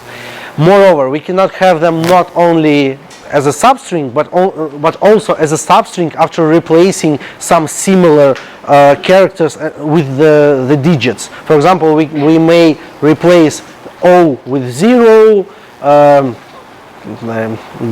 7331. Well, like in Greek language, the E with 3 and so on. There was the list of the corresponding characters in the statement. So if we hadn't the third part of the statement, we would just simply write a dynamic programming solution that keeps in its state only 3 flags, like did we already have the uppercase character, the lowercase character, and the digit, and that would be really a simple problem. But now we should also make sure in our state that we did not include any of the blacklisted strings, and this is harder. Let's try to keep as small information as possible. We cannot keep the information like the several last characters. It would be okay if we had all our blacklisted strings like of length 3, then it would be enough to keep all the last 3 characters to make sure that we didn't have an prohibited substring. But as our prohibited strings may be longer, maybe really like 10 characters or so, we cannot store the suffix of our string. We should store the smaller amount of information. How many of you know the Ahokarasic algorithm or even heard the idea of it? Okay, that's enough. So for those who do not know, sorry, I suggest you to learn it somewhere. For those who know, what you actually have when you are doing Ahokarasic, you actually build not only a suffix links on a trie, you actually create an automaton that allows you to recognize the words containing the the given certain set of substrings. So you using Ahokarasic, you can build an automaton A such that it recognizes the words containing one of the given strings. One of the given. This is actually what Ahokarasic does. Well, you might say that it actually builds some trie, like for, I don't know, for so A, B, C, C.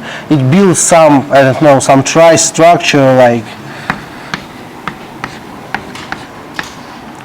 but it not only builds the trie, it builds also B, C, C.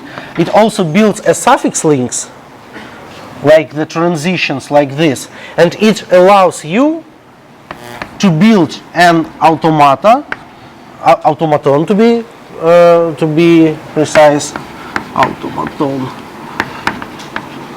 such that if you stay in a state, in some certain state of Ahokarasic, when you get some character, like let's say character A as an input, you transfer to the next state of Ahokarasic.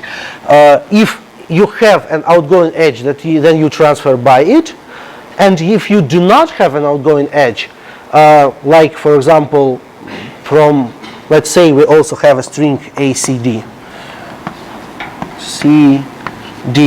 The suffix link from this vertex goes over here. If you stay over here and you get the symbol S, meaning that you have some string that ends with AA. If you get some symbol, let's say C, you cannot transfer by this branch, but you may go to the suffix link, and then there is a transition from suffix links by C.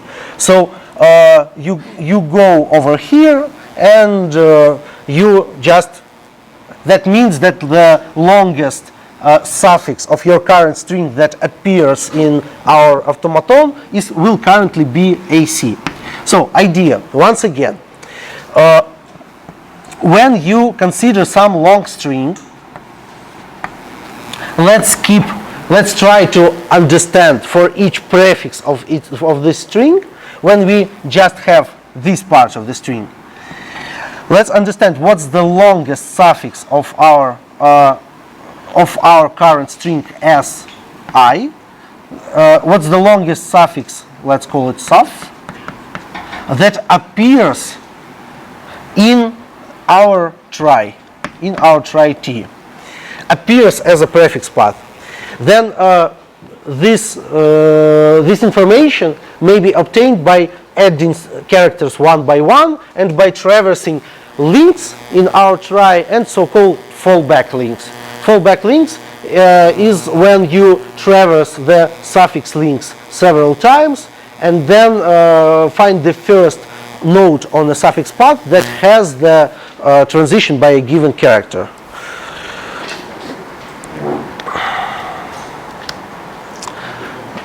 So, once again, looks like they are going to do exactly the same. We have normal trie edges, we have fail edges. Fail edges are suffix links, what I called, and when you traverse the algorithmic automaton, you are either taking normal trie edges or you take several fail edges and out of that normal trie edge. So, what's the idea? Idea is the following. You are going to write a dynamic programming that keeps the following state. State consists of 5 elements. First element is the current length, the number of characters that we already added. It is to satisfy the restriction on the number of characters. Then there are 3 flags L, U, and D that define if you already had an uppercase character, a lowercase character, and a digit. And the last and the most important is the current state in aho-karasik automaton that we have. That current state also defines the longest suffix of our string that is a prefix of some blacklisted word. Why do we even care about such longest suffix? Because actually adding one symbol may result in a blacklisted word only if on the previous step we had a long enough suffix that was a prefix of blacklisted word. So we want to avoid getting into the states that correspond to the terminal vertices of aho-karasik. Terminal vertices are those who that correspond to the complete blacklisted words. All the rest of the vertices are for the prefixes, proper prefixes of blacklisted words. So the last element is a current state in aho-karasik, and after that we do the following. We try from some state, we try to append a character C. The value of our dynamic programming is number of strings of that length, of that 3 flags, and of that state or in aho-karasik automaton. So we try to append a new character C, and then we do what? See, this is the number. They're doing okay. Let's say we're doing in that direction. So. So once again, the value of our dynamic programming D S L U D N is what? It is the number of ways to finish the string that already has the length S. It has an uppercase symbols, a lowercase symbols, and digits according to those flags, and such that it corresponds to the node N of the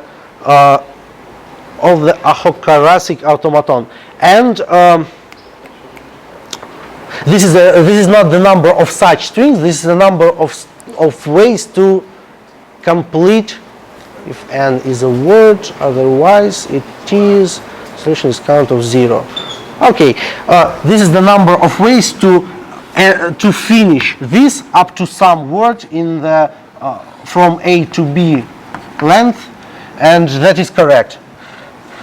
So once again, this dynamic programming is the number of ways to finish the given word, not the number of such words that satisfy those requirements, but the number of ways to finish the such word until the sum that satisfies the given requirements.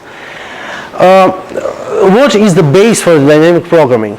For the for all the states like S, L, U, D, N, where N corresponds to a terminal vertex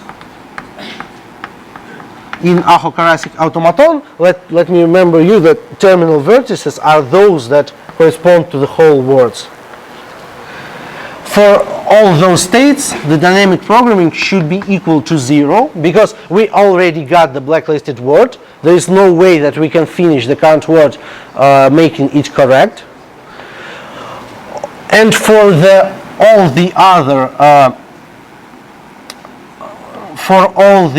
other states, we will calculate the dynamic programming of them. What I call D is the count for at their slides. Count. And what we do next is that we write a recursive formula for calculating that. The recursive formula works like following. We may either append a lowercase letter. In this case, we may finish in that many ways.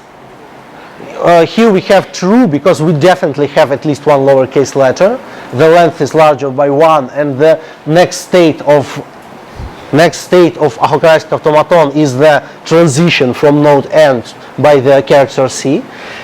Plus all the ways when we add an uppercase letter, plus all the ways when we add the digit, and they forgot to mention that plus 1 when the length is already between A and B, because otherwise this dynamic programming will not have any values except zeros. So here should be also plus 1 in cases when S belongs to the range from A to B, A and B from the statements, the bounds for length of our string. So where will be the answer? The answer is stored in the count of 0, false, false, false, and the state that corresponds to the empty string, so the root of our aho-Karasik automaton. Why so? Well, that means that we start from an empty string and we consider all strings that are actually correct. Okay, construction of automaton. Yeah, in this problem, you may have built the aho-Karasik automaton not really efficiently. The constraints were pretty low. Let me check. I don't remember. The constraints were like 1,000. Yes. So constraints were passwords. No, they were 20 and 50. So you may have built the aho-Karasik automaton in any manner you want. Even though if you don't know the aho-Karasik algorithm, which builds it in a linear time, you may have done anything you want. So, okay. So, for those who know what is aho-Karasik, is the idea clear?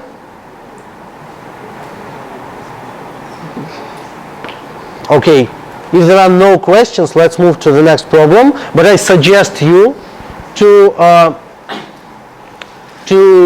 make sure you understand the solution, because it is a pretty common technique for problems that require you to avoid some substrings. Usually when you need to avoid some substrings and you have to calculate the probability of that or something similar, you write a dynamic programming that keeps the state in aho-Karasik automaton as a part of the state of dynamic programming. Okay. So let's go to the following problem. Well, this problem allows lots of different solutions. So what's the statement of the problem? The statement is like the following. You had a robotic arm. Robotic arm is a polyline consisting of segments of some certain lengths, and you were asked to position it such that the most distant, the end of that polyline is located on a distance, on a given distance from the origin.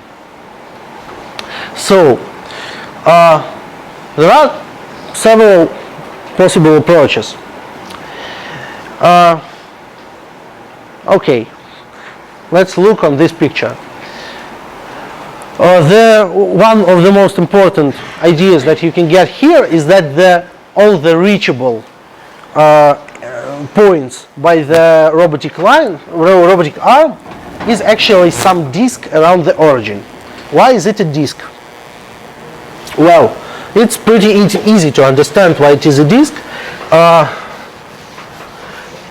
First of all, it should be some set of points that is symmetric under rotations, and it should be contiguous, because if you can get one distance, you can get another distance, then it's pretty easy to see that you can get all the distance between them.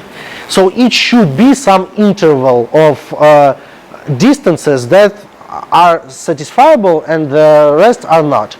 Why? How can it be that the distances close to the origin cannot be built?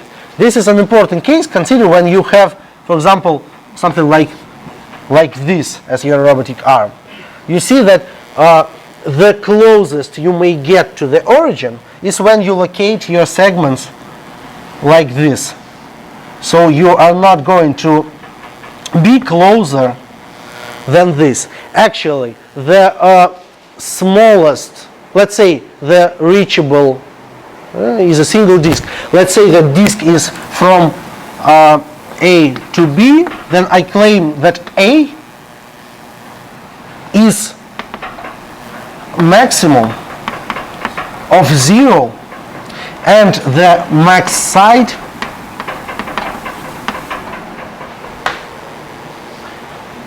minus the sum of all sides minus max side.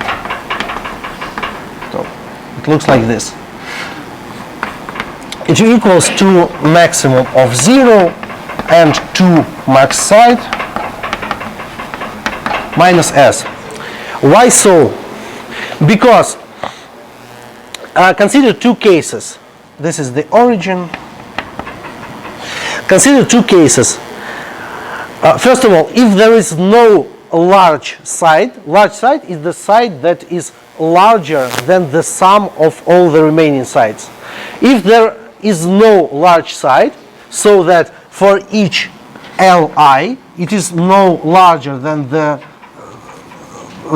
sum of Lj that are not equal to I, the rest, let's say the total length of the polyline minus Li. If for each I the following is held, then one may prove that we may build a polygon consisting of these segments, and building a polygon is equivalent to showing that this is actually not a disk but a circle. It doesn't have a lower radius. The lower radius is 0. So in this case, this is exactly what I told. When the max side,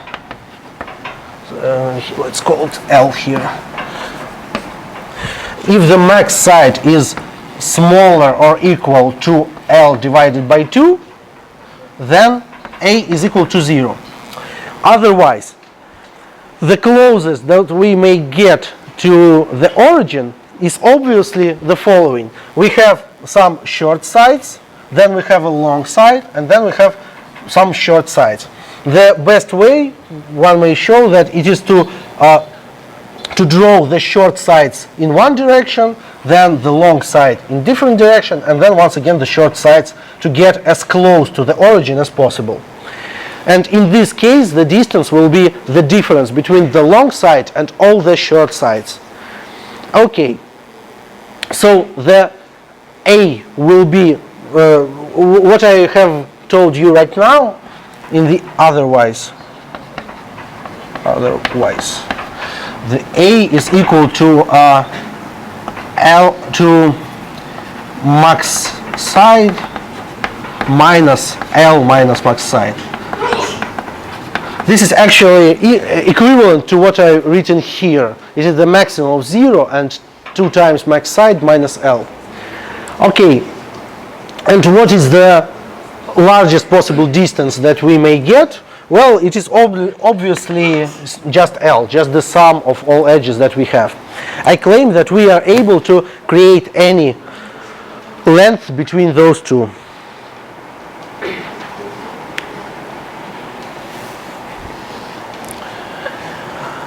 So,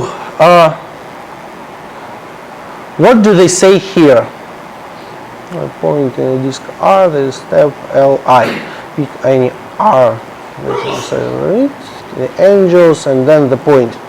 So you already have some point, disk R, that is at distance Li of a target. Li is smaller too. Well, the first solution that they tell is the following. Consider the reachable disk. What are you going to do? You are going to build all the intermediate points you want. Suppose that you have already built an you have already put the I segments of your polyline, and you want to reach to the destination. The point, what is the destination? Let's say that we want to reach the point that is on the distance x, d target that is written given in the statement, but it is located on the OX axis. So this is our target, and we want to reach it using the remaining n minus I segments. Let's keep the following invariant. The ith point is such that getting here is possible.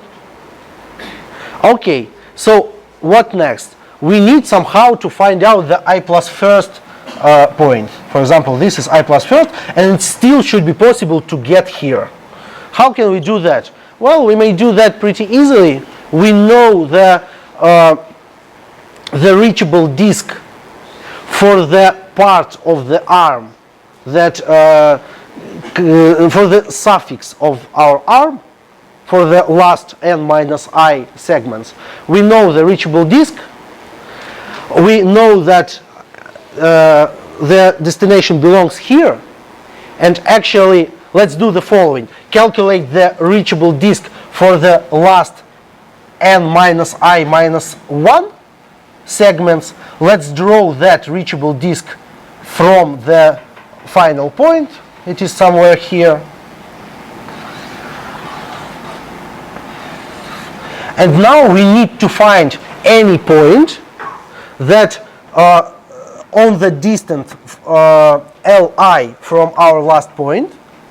This is another circle. We should find any point on this circle that belongs to the reachability disk for the last n minus I minus 1 segments. We can do that by simply trying to take all the intersections with these circles, or taking one arbitrary point over here in case the length of this segment is too small, if it doesn't intersect with any of these. We know that such point exists because we have an invariant of our solution that the ith point we get on the ith step, we already has a point such that from it is possible to get to the target. All we need to do is to choose an appropriate ith segment in order not to ruin this condition for the next step. And we do that by choosing the I plus first point exactly in the reachability disk for the remaining sites. Is the idea clear? Yes. How do you what? Handle the what? Precision. Let me look in this statement.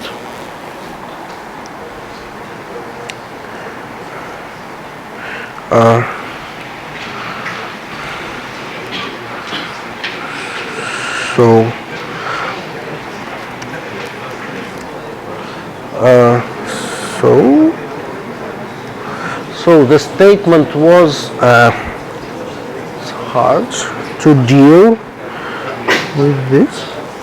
Okay,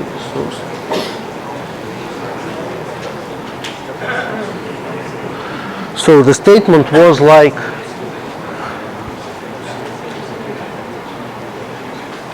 you see, there were no more than 20 sides.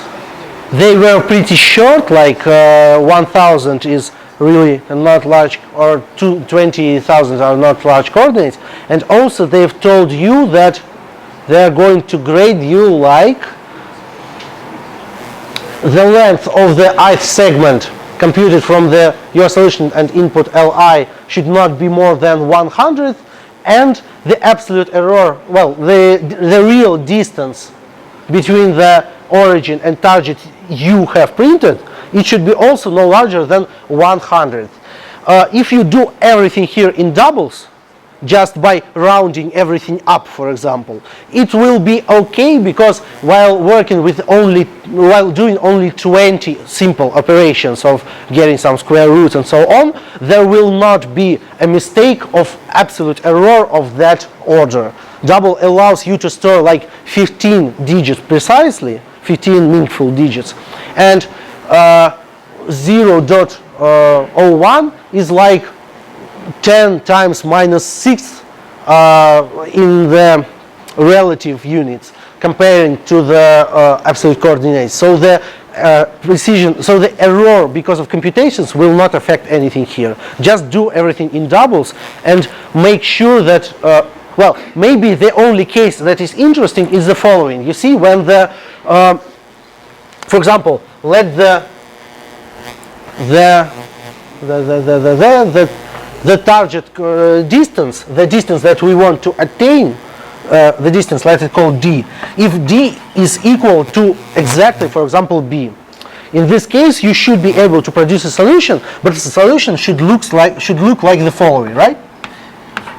That means that on each step, for example, staying right here, you have to choose how are you going to put the ith segment. And if you could do everything absolutely precisely, you would draw the reachability disk from the target. The reachability disk looks like this, and the possible states of the I plus first point are like this. So these are two touching circles, and all you need to do in your solution is to make sure that if circles touch, you will find the point of their intersection. This may be done by adding epsilon to all of your lengths of your robotic arms. Epsilon of order like 10 to minus 9, something like that. Did I answer your question? Which what? Which you tried that but didn't work? And you are sure that your solution works correctly in case when the desired distance is the smallest distance of the reachable disk. Did you try the tests? If you want, you can send me the link of your submissions. I will try to figure out what happens. Okay. So this is one of the solutions for this problem. For using every prefix. Okay, they told exactly the same, but they built not from the beginning to the end using the reachability disks for the suffixes, but in the opposite direction. They built from the tip to origin using the reachability disks for all the prefixes. Yes, the other possible solution is pretty like it is pretty. It is really nice. I like it. Let's also look on it. Let's draw over here. The other solution would be like the following.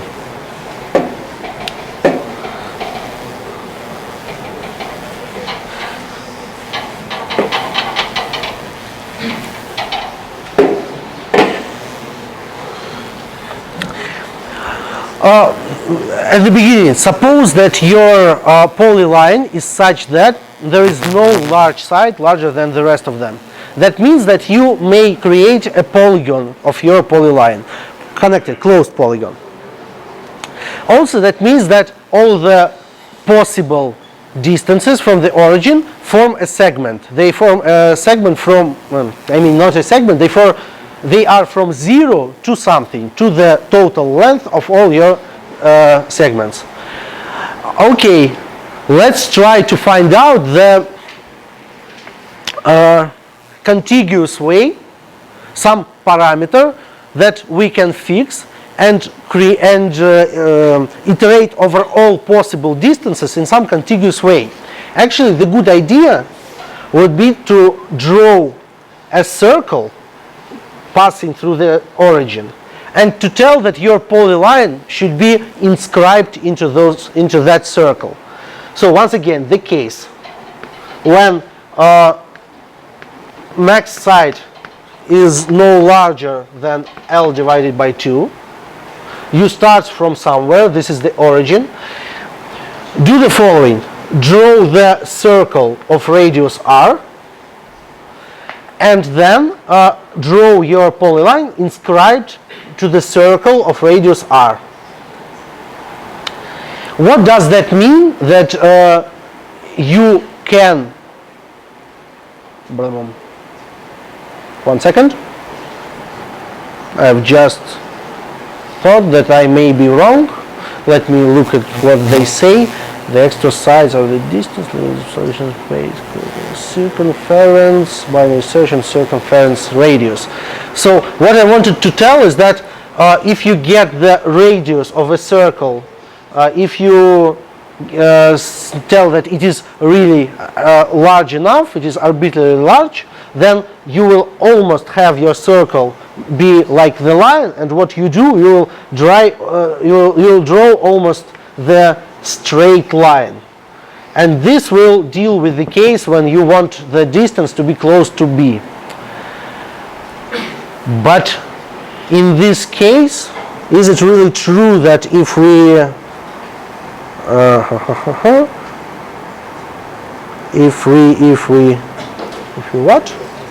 if we get over there,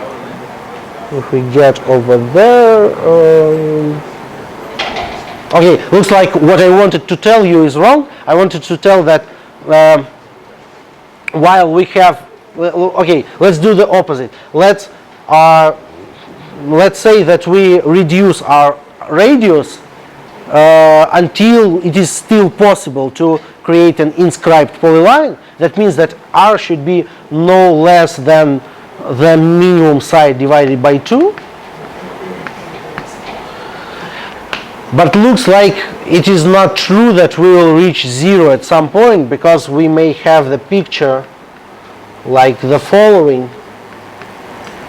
And it is possible to create a closed polyline, but it's not possible to make it inscribed. Okay, the guys here tell something that we need to add an extra side that corresponds to the, I think, to the difference between the largest, I don't know, I didn't really read much this page, so I suggest you to read it if you want, or to implement that solution that we already discussed. Not to try to understand it right now, because we already have we have only 30 minutes left. Okay, let's do the following. Let me move to the last problem, and after that I'll try to understand what is written here. Okay, does anybody have questions about that solution, the correct solution we discussed? Okay. So the last problem was about, well, I have an interesting story about this problem. What you had here is the lowest unique bet game with n players and numbers between 1 and m. What is the lowest unique bet game? Each player calls some name, and then the one who tells the lowest number among those who were called only once, that guy wins. And you had to find the so-called equilibrium strategy.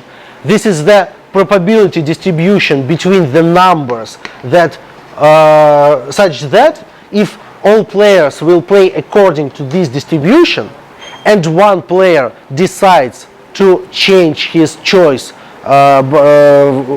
in one side, like he changes his choice, but everybody else continue playing with that probability distribution, then he should be not able to increase the probability of his win.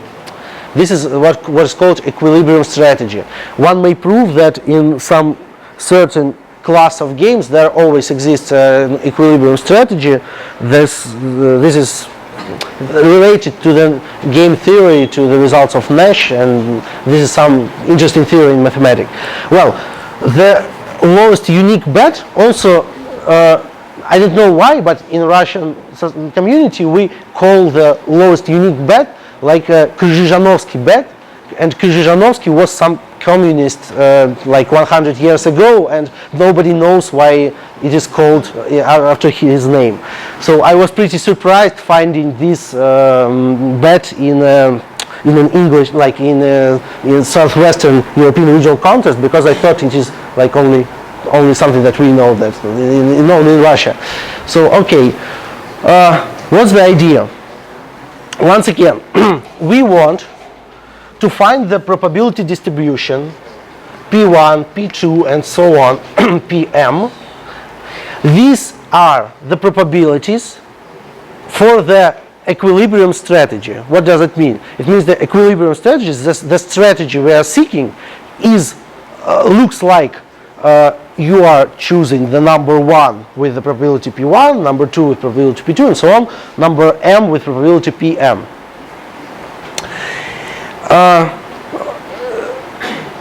You want to find such strategy that if everybody is using that strategy, this is a strategy.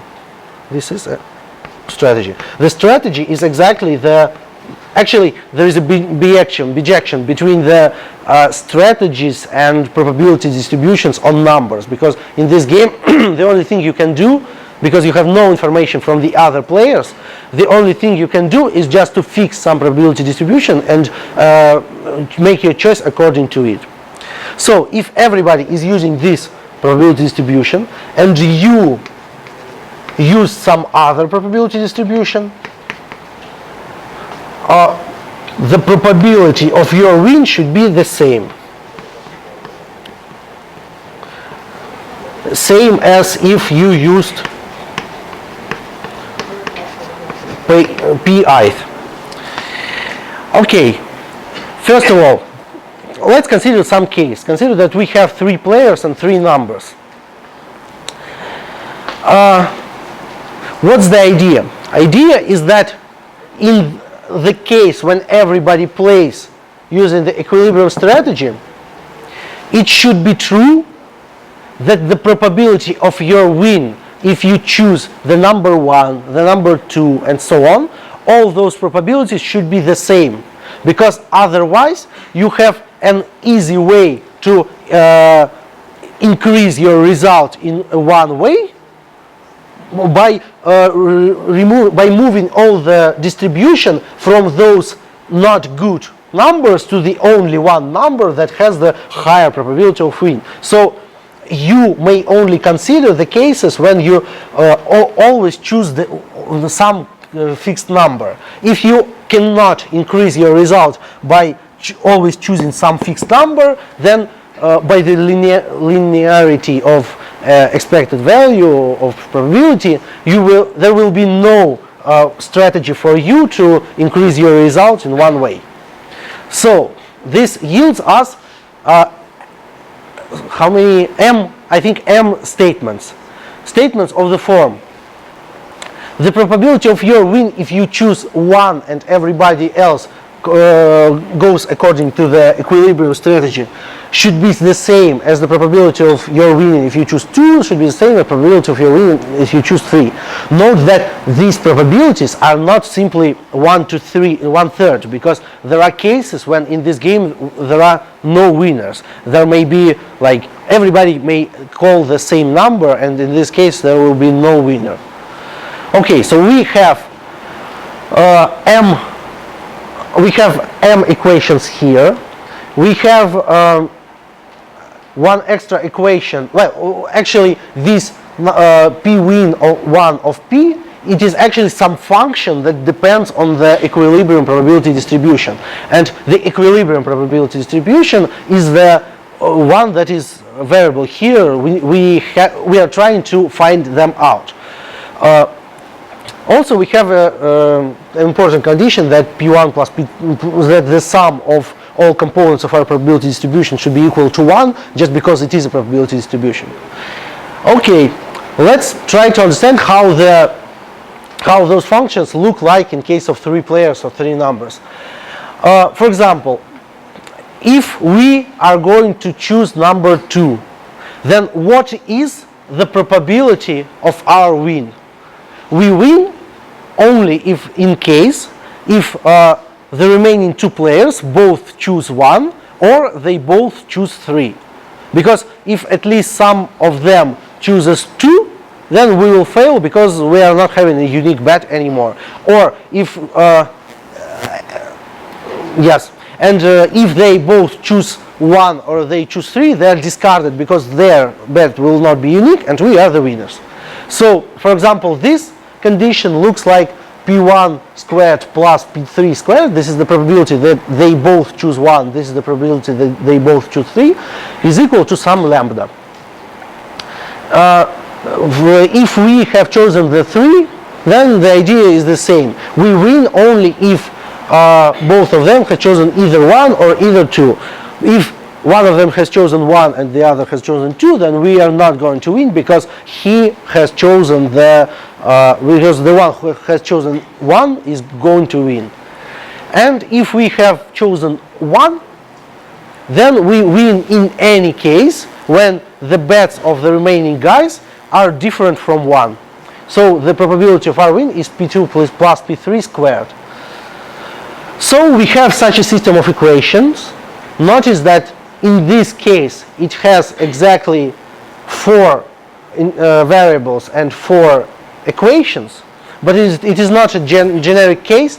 If you had like 10 numbers and 3 players, then 10 numbers. Oh, I'm saying I've said the. Yeah, I'm saying bullshit. No, never mind. There are always m plus 1 equations and m plus 1 variables. M plus 1 equations are m equations for having the same probability of winning for each our choice, and 1 equation for the sum, and m variables for the probability distribution, and lambda is also a variable. Okay, so we have such a system of equations. These equations are not linear. You see here we have squares, and in generic case here will be some larger powers. So there is no simple way to solve it, but it is claimed that we may use some iterative methods, iterative algorithms, in order to be able to find the solution. Let's discuss some natural iterative method. Natural iterative method would be, suppose that we have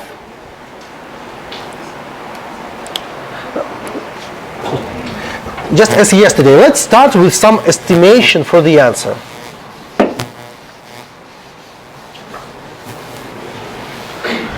The estimation for the answer, well, what is the good estimation for the answer? I think the good distribution is the uniform distribution. Let's start telling that P1 equals to P2 equals to and so on equals to Pm equals to 1m. So, if we have such n numbers, then we may calculate, let's return back here, we may calculate all the left sides of these equations. This equation is already fulfilled just because we have chosen such piece, but these may be the different. For example, if we make a uniform distribution, then most probably for the best strategy for us, let me remember you that we are not going to use that strategy. We are using what we want. Everybody else is using uniform distribution, and we may choose anything. I guess that in this case, for us, the best strategy will be to always choose number 1, because there is like a constant probability, like 1 divided by e, I think, probability that nobody will choose the number 1. because this probability is exactly 1 minus 1 mth raised to the power of m. This is about the same as 1 divided by e, by m minus 1. So divided by 1 means 1 divided by m. This is pretty close to 1 divided by e. So in case when we have such probability, the best choose for us, we are trying to cheat, we are not using this strategy, is to always use the first number. And this will result in this system of equations being not fulfilled. The p win of 1 will be larger than the rest. What does that mean? That means that in order to compensate my possible strategy that is better than equilibrium, the rest of the players should use the distribution in which they choose 1 more often than in 1/mth number of games. So in order to compensate me, they should increase their distribution in those numbers that I can use in order to be better than they.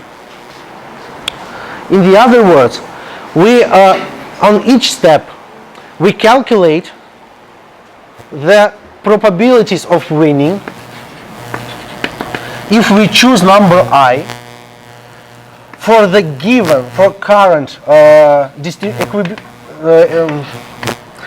other players' distribution. We calculate it. There is an average winning probability if p win of I is larger than the average, so that I may use this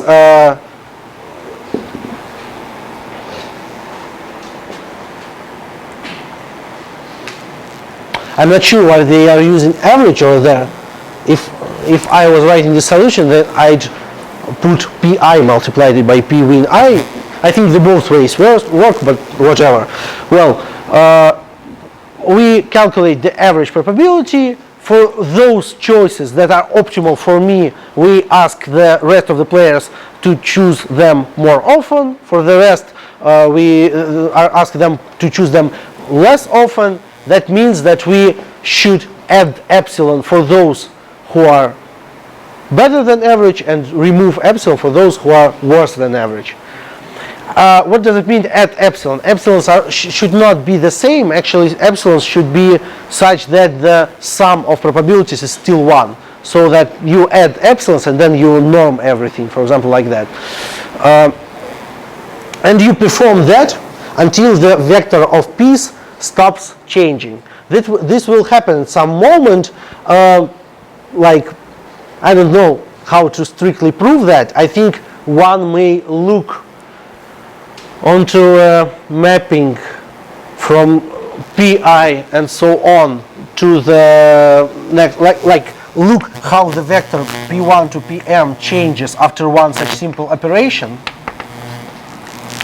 Look on this mapping, and I guess this is how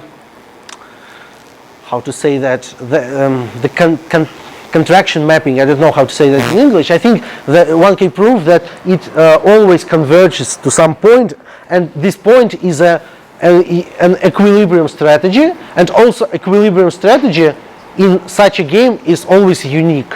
This may be proven in game theory when you have such in your university.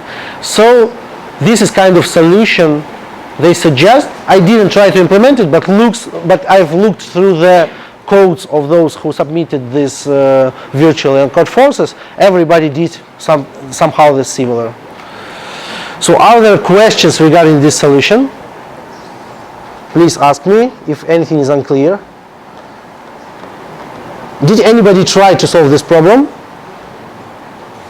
Or maybe anybody solved the problem? No? No teams. Okay. Well, we have only 15 minutes left, so I think I can just answer your questions. If you have any questions regarding this editorial of any of previous editorials or lectures, I feel free to ask me. I don't. Wow. I just wanted to tell that if you do not want to sit here, you may go outside. But if you do not want to go outside, you may still sit here. Okay. So. Oh, yes, that's a good question. I forgot to tell you. That's an important part of an editorial. At least somebody was listening to me, you see? So, okay. How to calculate? This is an interesting question. This is a separate problem. The problem of form. You know that everybody is using some given probability distribution P1 to Pm. You have made your bet on number I. What is the probability that you will be the winner? This may be found using the dynamic programming. The dynamic programming of the following form. You are going to iterate over all the numbers that you may make the bets. Here is 1, here is m. Here, somewhere here is your bet, I. Let's consider the following dynamic programming. The probability that among first j numbers there were k bets of other people, and that no one of these bets actually won. That means that each of the number that has been chosen previously was chosen at least twice. So once again, it is the probability that on the prefix of length j there are k bets, and each of them is at least duplicated. How do we recalculate it? Well, pretty easy. Pjk is what? It is the sum over all x from 2 to k of pj minus 1 k minus x. X is the number of bets that were made exactly here. X should be, let's say, from 0 to k, and x is not equal to 1. The only prohibited value for x is 1, because we cannot allow some number to be the part of the bet that was made only once, because that means that we will lose with our bet here. Pj minus 1 k minus x multiplied by the probability that this has happened. What is the probability of this has happened? This is the probability that x players decided to choose exactly this number. So this probability is 1/n raised to the power of x. Okay, calculate such dynamic programming. Calculate it to the positions up to q. And what happens in q? Then happens the following. The answer is, first of all, the probability that everybody who are behind us has made the duplicating bets. This probability is sum over all k from 0 to m, pi minus 1 k. This is the probability that everyone behind us made the duplicating bets. And everyone except us and those guys here, sorry, here is not k, but x, k, 1 second, k up to n, because there are n players that are playing over the range of m. So we multiply the probability that here everything is good by the probability that everyone else did not try to choose the number I, because if they choose the number I, we will also be failed. So multiply it by the probability that the rest of the players, here it is wrong, by the way. Let's jump back here. I told that the probability here should be multiplied by the probability that the x players decided to choose m. It is, of course, it is not 1 divided by m to the power of x. It should be also multiplied by the binomial coefficient, showing that, let's say, we should choose the players that decided to be those x. So it is something like n minus k minus x, choose x, something like that. Okay, and here exactly the same. We decide that k by x, because this is like we fix the set of players that like this dynamic programming is that we suppose that we know which exactly set has chosen the has made those k bets. Okay, whatever. And here it should be like product of something like m minus I divided by m and multiply and raised to the power of n minus k minus 1 and multiplied by a binomial coefficient of n minus 1, choose k. I think that's all. That's the p win I of p1 and so on to pm.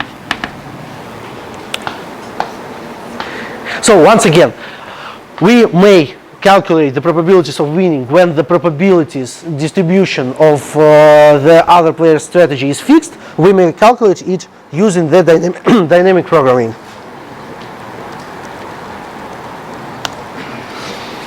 How exactly to do that dynamic programming? Well, it is a combinatorics problem. I think I have written the correct formulas. I can discuss it with those who are interested.